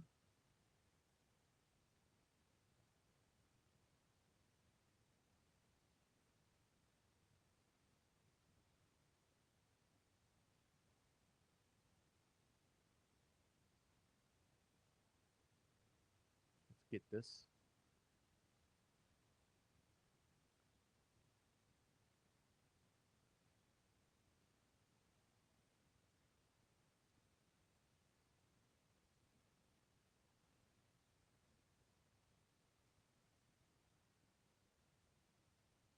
You guys remember Daniel Norfleet? Daniel Norfleet. On December 28, 2022, the Indiana State Police Detective Rachel Dykstra began an investigation after receiving a cyber tip from the National Center for Missing and Exploited Children. Microsoft reported that a user of their services utilized Microsoft Bing Image to upload child pornography. Microsoft reported the incident occurred on 11/21/22 and that the incident type was child pornography, possession, manufacture, distribution. Okay. This is Daniel Norfleet, Delphi, Indiana, in Carroll Circuit Court. Let me see if I can get you the other pages of this real quick, just for a refresher. Sorry. I mean, I'm sure you remember this. On April 11th, 2023, a search warrant was executed on Norfleet's residence. Okay. Norfleet made a bunch of excuses. Okay. But look at the result. Okay. He made all these excuses like they are known to do, right? It wasn't me. It wasn't my shit. There's a lot of people have access to my shit. But what we ended up having is this right here, which was that on the desktop computer of Mr. Norfleet, there were over 1,200 notable image files of CSAM and child erotica. There were two images specifically that showed various female children approximately 7 to 9 years old. This is in Delphi. There were three additional photos of nude female children, approximately 4 to 6 years old, fully nude in different sexual situations. Finally, there's a photo of a female child approximately 12 to 14 years of age, fully nude. The search history in his device is comparable to that of the laptop, with several searches for child pornography. Additionally, this device was used to access peer-to-peer file sharing network called Ares.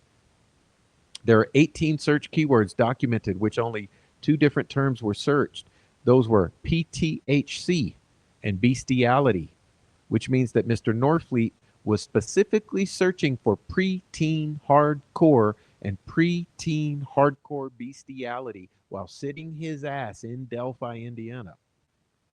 There are also 10 different onion router URLs documented, which is an internet browser used to access the dark web. Okay?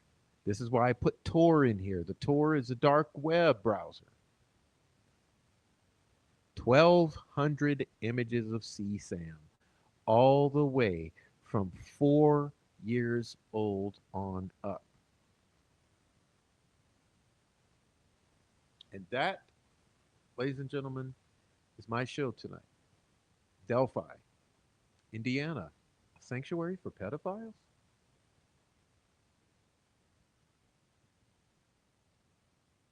I hope it meant a lot to you. I hope it meant a lot to you. It wasn't easy. I want to thank Noe for coming on, giving his perspective on his whistleblowing in the first half. Really appreciate it. And I want to thank you for bearing through my audio difficulties and the reading of these dozens of federal cases here, the majority of which were plea deals. Anyhow, I truly appreciate that. I would like to ask you at this time to please hit the like, leave comments down below, and help us reach our goal here. We're trying to get at least 10 super chats or donations during the stream. We also have our support pathways like Cash App and the GoFundMe and all the other places where you can contribute to the channel, as well as our link tree, which you can find all my contact information if you need to send me an email or go visit any of my other outlets like Substack, the GoFundMe, or the Cash App, or anything like that. So please do support the channel. I want to send a special shout out to the supporters tonight in particular. Okay, Mr. David Rogers, right? Miss Rebecca Ann, Critter Mama, my beautiful main mod, Deb731, who says, "You need more chocolate after this crazy Yeah, I did get more chocolate. That's what do you think I took the break for before the second half? I had such a bad attitude. I had to go and give me a few bites of chocolate just to hit the reset button. But also Swade Smith. Thank you, Swade Smith. Thank you, David Rogers again. Silence Woman for the super chat. Dennis McKean. I truly appreciate your super chat. We all thank you for what you do, Prof. Please don't forget it. Thanks for the words of encouragement when I'm struggling with emotions. Um, Listen, it's not this easy to do any of this. It's not easy to prepare for the shows. It's not easy to exist in this community. And it's not easy to sit here and do it just on a pure technology basis. So please bear with me. It's a hard job, right? It's a hard job. Somebody's got to do it.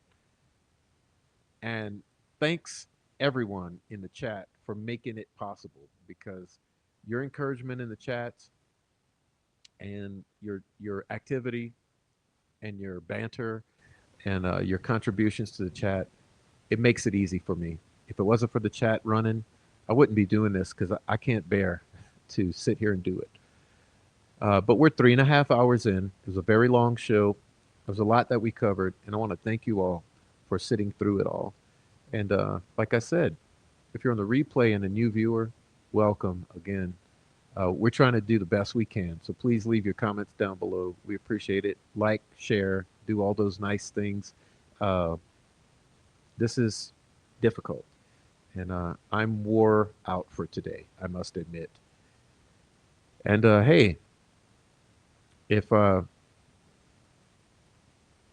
if we get the type of support that we need, I'll be buying a new amplifier for the microphone. So hopefully that'll cut out any audio issues that appear. Who knows? It may not even be my audio. Okay, could be StreamYard or YouTube. I don't know what's going on, but I'm trying my best here. All right. So thank you very much. I'm going to shout out to everybody on the way out of here, and then we'll be out. And I hope everyone has a great weekend. Okay. So yeah, who's her daddy?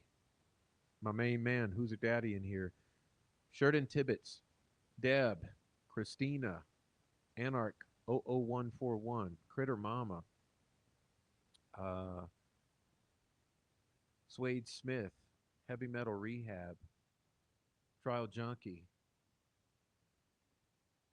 Stephanie, Pam Sheehan, Lisa,